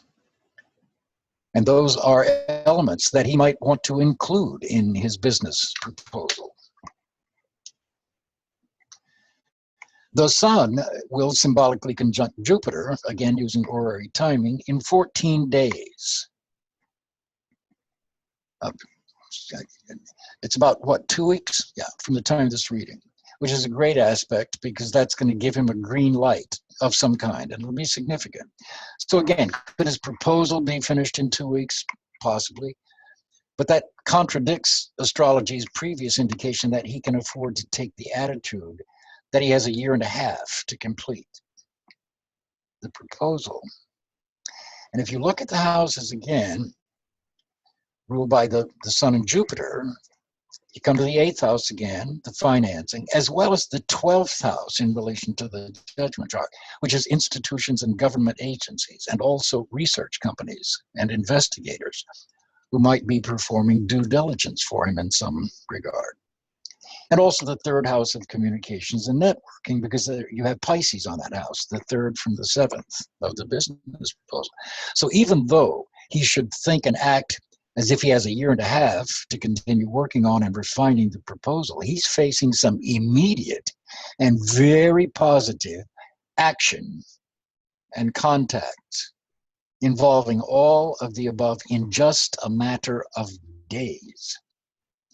And since, as we see here, those planets square Pluto, which is co-ruler of this judgment chart's 11th house of his collective hopes, dreams, and ambitions, those are all about to change radically as a result of what he hears and learns in the next 2 weeks or so. Maybe even as a result of what happens on his trip to Hawaii. And in fact, these radical changes are likely to completely alter his business idea and the proposal he's working on. Since Pluto also rules research and detective work, if the concept for his new business, and therefore his proposal, suddenly grow much more complicated or larger to include factors that he hasn't yet considered, but decides to incorporate into his plans and goals, which they well might, then that could indicate a year and a half. Do you see what I'm saying? Something else that could also radically alter those plans? War. Or natural disasters. Pluto is what is called force majeure, or unforeseen circumstances that prevent someone from fulfilling a contract. Now, no matter how you read that square, whether from Mercury or the Sun moving to square Pluto, or from Pluto moving to square Jupiter, because Pluto is in an earlier degree than Jupiter, it's still days, because they're all cardinal and angular in this judgment chart. Okay, will war break out in days? Not likely. But it ultimately could. And it ultimately could affect this new business, especially if international elements are involved. And so he certainly wants to investigate any financial partners or backers that he's considering thoroughly, because Pluto also rules criminals, crooks. And he wants to avoid anything remotely shady or borderline illegal with this square, because it could come back to haunt him and wreck everything down the road.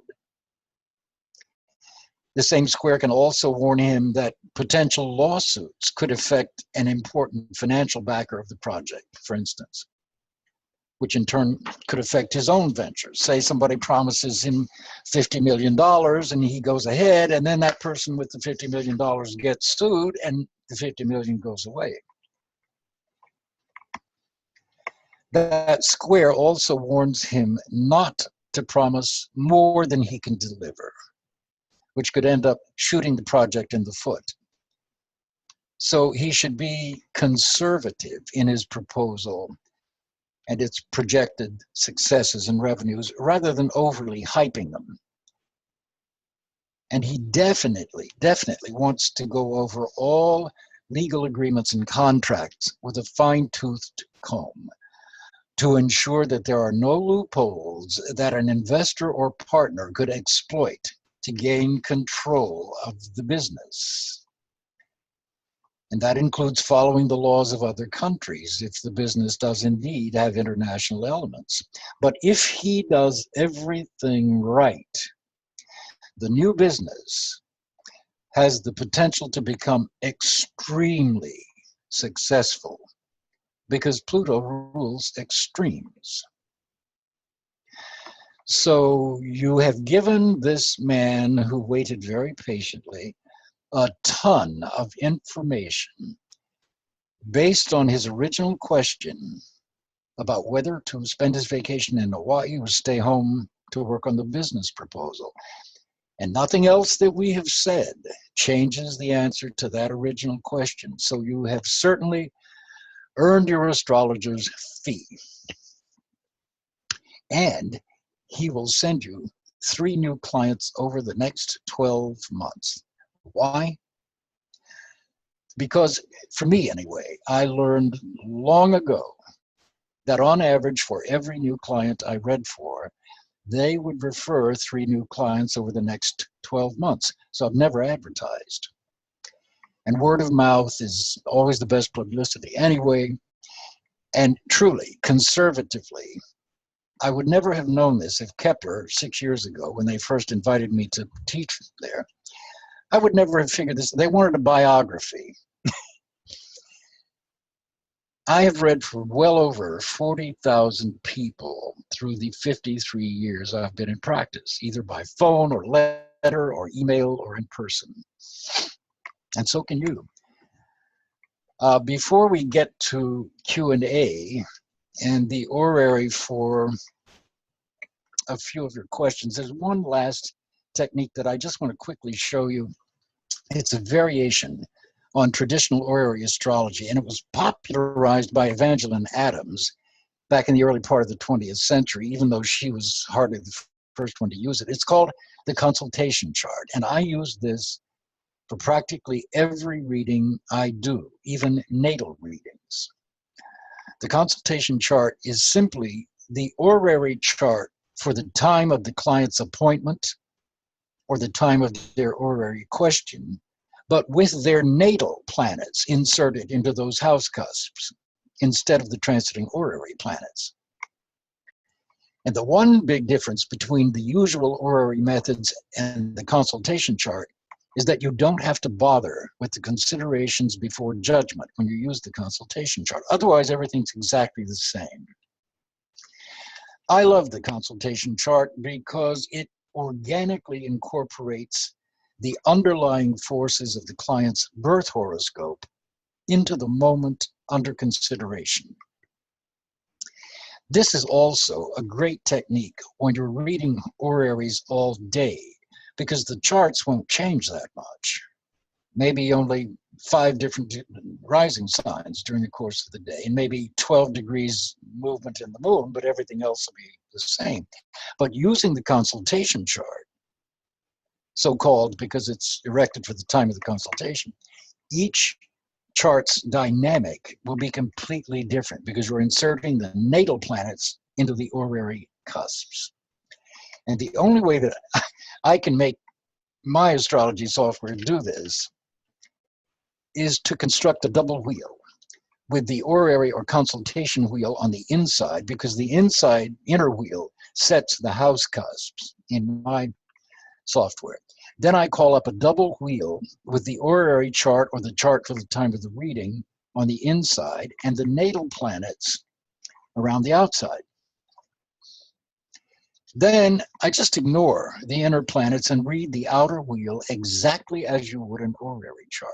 So here is my natal chart plugged into the chart for the beginning of tonight's workshop. And you can see that the chart for the start of this webinar, or what would be the horary in most cases, is the inner wheel, which sets the house cusps. Then my natal chart is the outside wheel in those horary or consultation cusps.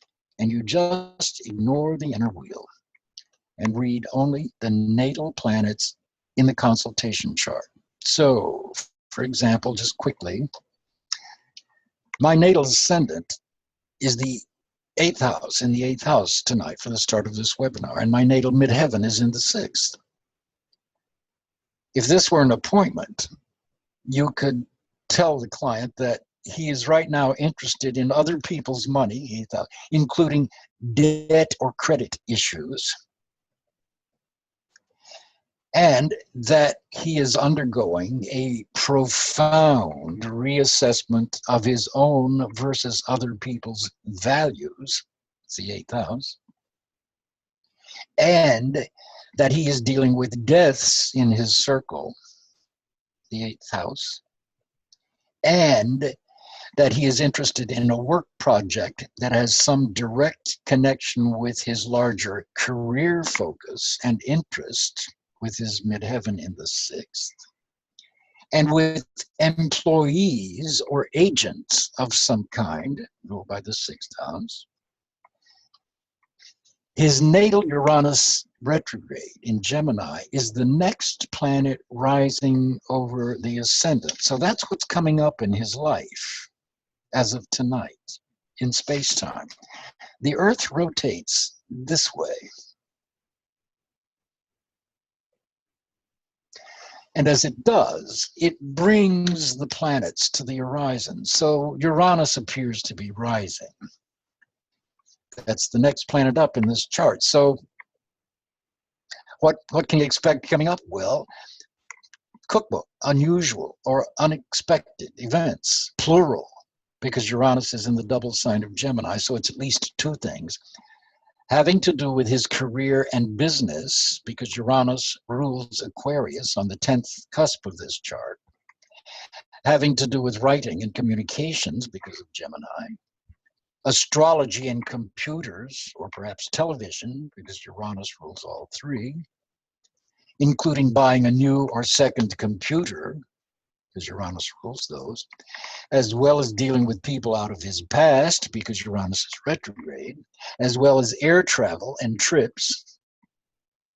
Mercury rules Gemini, so it disposes of Uranus, and Mercury is both in and rules the 5th house here, so creative projects are involved. Every one of those things happens to be true in my life. So that's the consultation chart, or the method of birth planets. Now, Linda asked me to mention a couple of workshops that I've got coming up. One is the full 9-week horary power course that I did for Kepler back at the beginning of the year. And the response was so great that the practicums actually were a direct result of the 9-week course. And in fact, the demand for those practicums was so great that a lot of people, like Linda, for example, got into the practicums thinking they were going to get a full course in the techniques. And that's not what the practicums are for, even though, of course, when people had questions about a technique, I would go into them. But the 9-week course is the full course on horary. And they wanted me to offer it on a weeknight this time instead of Saturdays. So we're doing it actually starting in 5 days on October 17th. And if any of you are interested or know anybody who is, you can get the details on Kepler's. And then I'm also presenting a 3-hour seminar on solar arcs, what they are, how to use them, on Saturday, November the 4th. And you can also, if you like, register for that on Kepler's sites. And I've also got 4 books on Amazon that a lot of people have had some wonderful comments about, made very helpful. There are not many reviews. I don't think I've looked at them in a long time. People keep saying they're going to write a review and they don't, and I understand that. But the response to the books has been terrific. So that's enough shameless plugging on my part. Let's get to your questions. All right, if we could take some questions about tonight's presentation, about horary astrology or any of the techniques that I've shown you, take those first, and then we can use a few of your own horary questions to actually put these things into practice. So does anybody have any questions or comments that they would like to bring up about what we've done? Go ahead, Mary. Hi, Robert. My name is Mary, and Hi. how are you? Great. I'm not too familiar with horary, and my question was, when you turn the house system from when the actual question was asked into the judgment houses, how was that actually done? Great question. I don't manually do it. I do it mentally, Mary. But for example, we were asking that man's question about, should I go to Hawaii or stay home and do the business? But we decided that the first option was located at the 5th house of vacations, and the second option was the 3rd from that 5th, or the 6th or the 7th house. So the original chart, excuse me, the original chart that we were looking at is called the crisis chart. As I said, it doesn't mean a real, a dramatic crisis. It's the emergence of the question. It's like the birth of a person. The birth of the question is the original chart. But within that chart, and the first house will show the querent and so on. But within that house, you will locate his or her question. And so we did that. And the first option was the 5th house of vacations. That becomes the first house of the judgment chart, to make a judgment about that question. Does that help you? Yes, it does. Okay, so good. whatever archetype was lying in that particular house, which I don't remember at this time, that would become the first house. Yes, absolutely. Let me go back. Okay. Just a second. Boom, boom, boom, boom, boom, boom. Come on. Here we are. So yeah, so we had Scorpio on the option. In other words, the house with Cancer rising, which you can't see behind this table. This is the crisis chart right here. But to answer his questions, now we're going to look to the 5th house, which becomes the first house in the judgment chart for the Hawaii question. Then when we get to the question about, or should I stay home and work on the business proposal, we placed that in the 7th, only because it's the second in his listing of options, like a brother or sister question. So it's the 3rd from the 5th. And that we then mentally turn to place Capricorn on the first house of that judgment chart. Does that make sense? It does. So that's because it. Go ahead. We're dealing with the 3rd, 5th, and 7th. Would that be correct? It depends on what chart you're talking about, whether you're talking about the crisis chart or you're talking about one of the 2 specific options, each of which has its own judgment chart, you see. Oh, okay. See, in other words, Mary, the focus, here's the way I can think of it. This chart that we're looking at, we call the crisis chart. This tells us, very often it will tell you, even without knowing the question, what the question is about.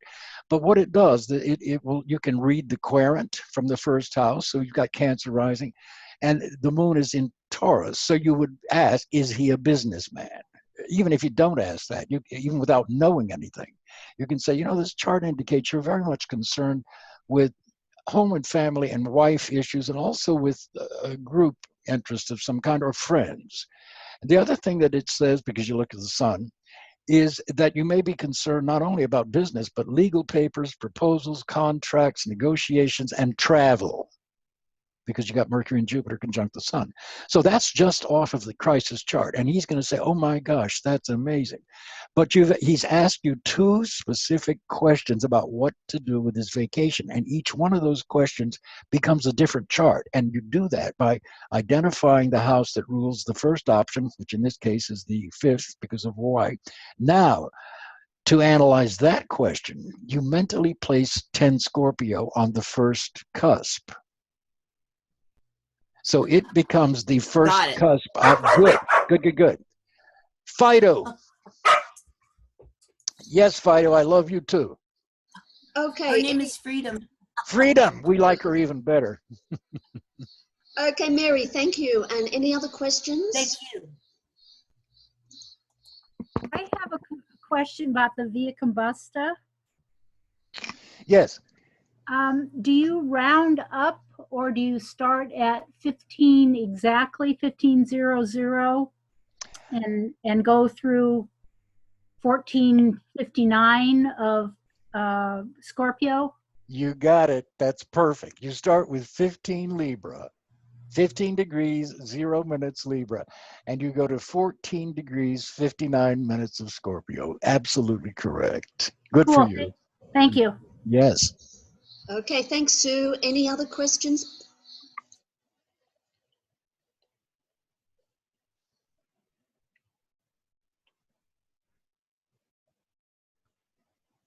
Okay, Robert, looks like we may be ready for the horary. All right. Questions. Great. Okay, so shall I read them to you? Yes, please. Okay, the first question is from Carolyn.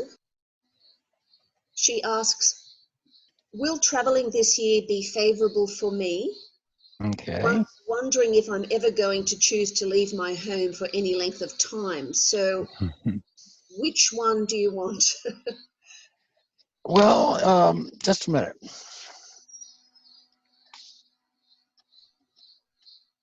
I'll do them both, but Would you like to speak to Carolyn? not yet. Okay. Because I think I understand this pretty well.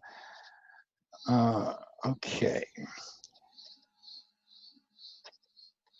Okay, go ahead with the next one. Okay, the next question is from Lauren. Will my ex contact me again in this lifetime? Oh, okay. We've all been there, Lauren. Mm-hmm. Except me, of course, because I'm perfect in every way. Thank heaven you laughed. You know I'm joking. Okay. Okay. All right. I understand that one. Okay, great. And the third question, the final question's from Mary. Will all of my study in astrology and other metaphysical studies over the past 8 years be of benefit to myself and others? All right. Now this is a good one for us to think about. Mm-hmm. Because think about this. Will my astrology and metaphysical studies over the past 8 years be of benefit to myself and others? You don't need an horary. The answer is yes. Of course they will. Of course they will. Of course they will. They already have. You see what I mean? So there's no point in setting up a chart for that. There's no action that she can take. There's no crisis involved to ask about. Of course they will. We had one of these in the practicum, this last question. One of the astrologers, actually, she's an astrologer, but she was going for some energy healing work. And she brought it up 2 weeks in a row. She brought it up last night with a slightly revised version. She's working with an energy healer. And she wanted to know if that was going to be beneficial for her, which is, again, the same sort of question. Of course it will be, unless he's, a negative guy. But any of that kind of work is beneficial. But last night, she wanted to get more specific. And we got very specific the first time. And I pointed out to her, what you need is touch therapy. You need to be physically touched. And he isn't doing it. And it's not that he's a bad practitioner, but he's at a distance. You need physical touch therapy for energy work. We talked about her chakras and so on. Last night, she brought up the question again, but she said, I think she said something like, is he going to be beneficial? But then she said, or is he going to be more like a mentor for me?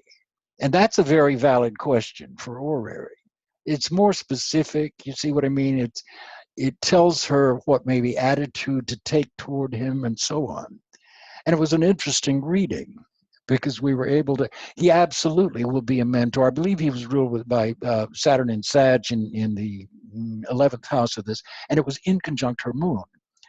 And that is not necessarily, as I said to the group last night, it doesn't mean that he's a bad practitioner or that he's going to negatively affect her, although I said you have to be aware in this kind of work. For example, with chiropractic, they can do one kind of manipulation on one person's neck or spine, and it's terrific. They can do exactly the same treatment on another person and injure them. So it's not that people mean to be bad, but when you're doing healing work, if you're dealing with somebody who is a negative person, who believes in demons, for example, why would you go to someone like that in the first place? But people do. And if you do, you're asking for a negative experience. Why the hell would you spend 5 minutes with somebody who believes that way? It's a childish kind of belief, and it's also very destructive. Because to believe in demons is to project your own negativity out there somewhere where you don't have to be responsible for it and own it. So rather than say, I'm a negative, worrisome, frightened, fatalistic person, you get to say, you know, you're surrounded by dark elements. You see what I'm saying here? Is anybody there? Yes, we're here. Yes, we're listening. Okay, Yes. so when you say, will your studies over the last 8 years be positive, you bet they will be. For yourself and everybody you come in contact with, Mary, because these kinds of studies permeate your belief systems. And of course, you, above all, will be changed by them and for the better. I have a chart when I first got into this in 1965. My sun conjuncts Neptune. It's opposite my moon in the third. And that opposition is square to both my ascendant and my descendant, where Saturn resides. So I've got a grand cross. And one of the first things I read, I think out of the old A to Z lineage, stay away from cults and nefarious practices. And boy, have I. And there are a lot of them in this business. There are a lot of people. It's a sadly a way for people to pretend to be powerful. And people who belief systems are crucial, and that's really what astrology shows. People who really, in their hearts, believe that they're weak, and yet they also have an ego need to be powerful, will find ways to prove how powerful they are in various ways. And if they believe in weakness, if they believe they're weak, nothing they do until they can change that belief will make them strong. And I hate to tell you, we have someone as the President of the United States who is exactly this. So it's the belief system that creates the reality. You can say that you want to be rich, but you don't believe it because most people honestly aren't prepared for the work and obsession and dedication it takes to be rich. Now, if you inherit the money, that's something else. So people can say a lot of things, but they don't believe them. And this is one of the crucial, wonderful things about astrology. It can get to the heart of these things. Now, I don't think anybody in this evolutionary group is negative in these ways. Mainly, I'll tell you why. It's very simple. Because Linda isn't. And she's the first of you that I met online. And I could tell by her questions and her approach to astrology in the workshops how good she is and how creative and constructive she is with all of this. I know that everybody I meet through Linda, whether it's remotely like this or in person, will tend to be like her. If Linda had been a negative type of person, I know that basically everybody I meet through her is going to be negative. And you'll find this true in your lives. They're people that you instinctively, or it turns out you don't like them for various reasons. Everybody you meet through them, basically everybody that you meet through them, will turn out to be the same thing. Very interesting. Thank you, Robert. And thank you, Okay. Mary. So, Robert, But now, but Mary, you might want to revise that question. I don't know, so that it really could be looked at astrologically. I might just look at it anyway, just to see. okay, so you'll look at the question, and the question was, will all of my study in astrology or in other metaphysical studies over the past 8 years be of benefit to myself and others? Yeah. Okay, We'll great. look at it. Sure. Okay, great. I did have a question because we received no other questions in the chat box. Okay. But I formulated one while you were speaking, but it's sort Great. of along the same lines as Mary. But if it's too similar, just let me know. Okay. So the question is, will our new venture of the Astro Drama Group prove to be a great tool in helping others understand astrology? Okay. Is that I a yes, love of that. course, or is that a valid No, question? that's a yes. We'll definitely look at it. Okay, fantastic. So you do understand that question? Yes. So we're set to go. We have 4 questions. All right, great. And then Okay. while you set that chart up, we can either take some more questions or I can vamp. Okay, I'm going to go and draw up the chart. So you won't be Great. able to take any more questions for this chart. No, not for the chart. I just meant about tonight, General. or astrology in general. Yeah. Okay, so Just while you're setting up the chart. So guys, if you have any questions, just unmute yourself and speak, and I'll be back in a few minutes. I do have one other question, or one other clarification about the aspects. Yes. You in the chart that you've got up here, you said that Venus and Mars were conjunct, despite the fact that Venus is the faster moving planet and is after it. So that's the case with any of them. It just depends on how close they are in proximity, not which one moves faster. All right. Now, is this Sue speaking? Yes, this is Great. Sue. Okay, Sue. No, absolutely right. In horary astrology, when you're looking at the aspects, and we only use the Ptolemaic ones. Right. Now, Mars could have been at 1 degree Virgo, and Venus could have been at 29 degree Virgo, and they would still be a conjunction in horary astrology, even though they are 29 or 28 degrees apart. So the orbs in horary are not the same importance or restricted as they are in natal work. Oh. And then that's really key. Every planet is allowed to move the full span of the sign that it's in. Then the key, when you're looking, the reason that you want to know whether the planets are in an angular, succedent, or cadent house in relation to the question is to get this timing. And here, for example, what you can say, Sue, is that matters ruled by Mars in this chart, namely 5th house matters and 10th house matters. Well, guess what he's asking about? A business speculation. Now, I'm looking here at the crisis chart.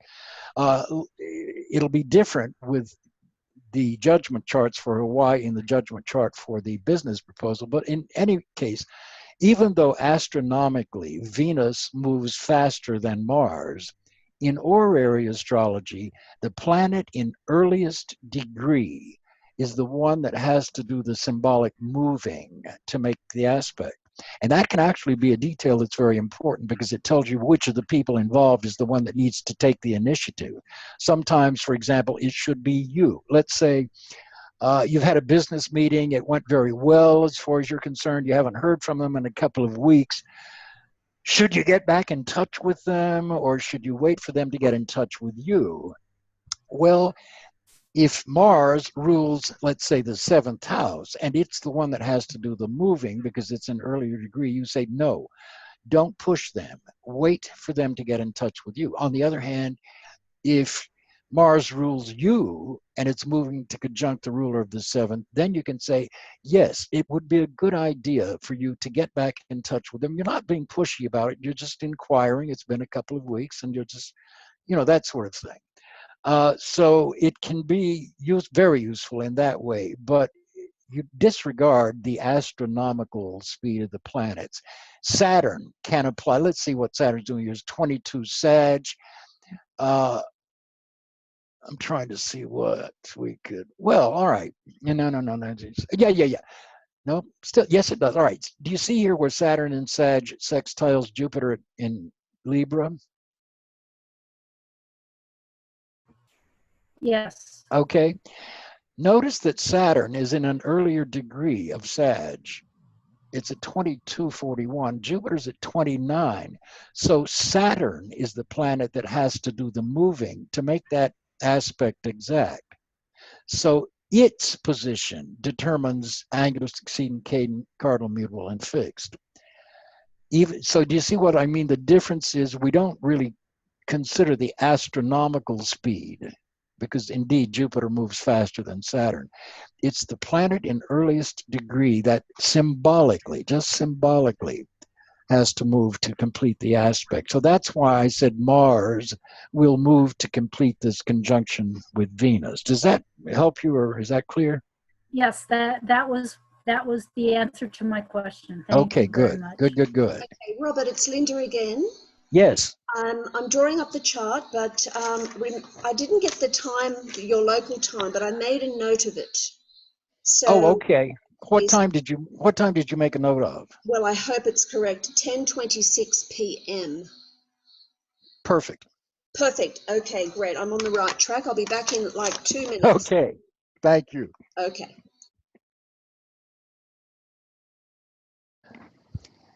Does anyone else have anything that's confusing to them or that they might want to bring up? Yeah, hi. I'm just like I just like a little clarity on the 15 degrees Libra to the 14 degrees Scorpio. So you're saying it's not, can you explain this a little bit in more detail? Yes, Lauren. It's called the Via Combusta. It means the burning way. And I disregard the old medieval explanations of it because they were attesting that particular segment of the zodiac is evil. These are words that are very, they're prejudgmental. I never use the word evil in real life because the instant you do, it brings in the supernatural and the element of gods and demons and religion. And unless the question is about religion, there's no point. So we can all say that Hitler was evil. What does that tell you? He was a bad, horrible human being. But there's no point in blaming that on Satan or evil or something remote. So it's not a word that I ever use in that context. But this is the way that the ancients thought about the Via Combusta. They said it was evil. And the reason they claimed, was because there were more malefic fixed stars. All right. Yes. Okay. And that's just not true. There are other segments of the zodiac that have the same number of malefic fixed stars, and they're not called the Via Combusta. So what Mark Edmund Jones, one of the reasons I like his book on horary so much is that unlike William Lilly and the older horary astrologers who just say, okay, this rules this, and that rules this, and this means that, and that means that, they don't tell you why. He does.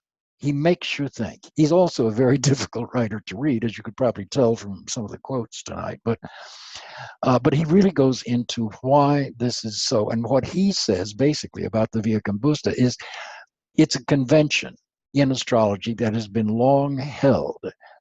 And the reasons for its supposed maleficness are really beside the point, because what it really represents, if the moon is between 15 Libra and 15 Scorpio, that the matter is undergoing a fundamental, deep-seated change in the whole nature of the question itself that is unknowable at this moment in space-time. You cannot know it. Oh, so But you said it's the moon. You said the moon. only the moon, yeah, only the moon. And it's only in horary astrology, not in natal astrology. Okay, that's great. And then I had like one other question because I Yeah. learned a little bit about, conjunction chart, like when somebody, for medical astrology. So when somebody would get sick, we would like say like the seventh house is the practitioner, like the astrologer, right? So Okay. we would see if we were even a good doctor for this person. And it's like the opposite, like what you're doing is to see what you can't do, but like you don't actually see like if you're a good astrologer to read the horary chart, right? Anybody can. Oh, yes, I do. And it's a great question, Lauren, because, for example, if someone, and we did this in these practices, somebody comes to you with a health question Mhm. or a question about their medical treatment, that is all about their sixth house. On the other hand, if someone is talking about, is this doctor, if they're specifically saying, is this doctor good for me or not? The doctor is ruled by the seventh house. Yes. The doctor's regimen that she or he prescribes to you as an authority over you is ruled by the 10th house. You see, Yes. so it depends on what function of the doctor you're actually inquiring about. But health issues, dis-ease, for example, dis-ease, stress, dis-ease and health and treatment issues are the sixth, because it's an the function of the question is this going to here's what's going on with my health, and is the treatment that I'm being given going to be helpful or not? I brought a question, Lauren, to our very first 5-week session. A friend of mine, a woman who's 77, had a stroke a couple of years ago. She was not able to drive. Then she could drive again after a year, and she was anxious about it, as who wouldn't be, because you can have a stroke anywhere. And she was put on Paxil immediately after I had noticed already after the stroke, short-term memory loss. Well, she started getting lost while driving and so on. Upshot of this, at the beginning of this year, her son had to place her in assisted living. And I was glad he did, because she called me once to tell me, I've been calling her for 3 days and I got nothing. Finally, she called me to tell me that she had made a mistake. She had taken too much of her, she lived alone, too much of her medications, and had slept for 2 days. Okay, at that point, I said, Pat, don't you think it's maybe time to think about moving? Well, 2 days later, Lauren, she called and she said, Scott, my son, is coming over. I said, would you have him call me when he gets there? Well, she didn't. 2 days later, she calls and says, I was wrong. I didn't take too much medication. I've been at Scott's the whole time. Okay. So I knew, yeah. Now, at the beginning of this year, I got 10 phone calls from her within the space of maybe 20 minutes. And she was in this assisted living facility, and she no longer could use a cell phone. She didn't know how, so that she didn't have a cell phone. And initially I thought, well, she's butt dialing me, but she couldn't have. She had to physically be dialing me on the phone from her room. But I would I would answer and say, hello, hello, and I could hear her breathing but she couldn't remember to say hi or it's me or what. 10 times. That night, it turned out they had to take her to the hospital, where she had something I never had heard of, hospital delirium. All right, the next thing I know is Scott texted me that they had found a mass in her brain. So I brought the question, Laura, my own question, to the practicum. What is going on with my friend? Told them all of that I just told you. We decided that the mass was malignant and aggressive, and that she had basically, I think it was 3 or 4 months to live. Well, I didn't hear for 3 days. And finally, I heard from Scott that the tumor was malignant and it was aggressive. And so I shared that with the next practicum. So, and all of that, Lauren, was from the 6th house of my friend. She's not an intimate friend like a 7th house, but she's a good friend. So it was the 6th house from the 11th, namely the 4th house would be in the judgment chart. So that's how you can work with this stuff. But it's all, Lauren, based on really understanding what is the function that the house function that we're talking about here. And that, in her case, it was the illness of a friend. You see, so that would be the 6th from the 11th. That's where that derivative houses things becomes so important. Are you following this? Yeah. Okay. Okay.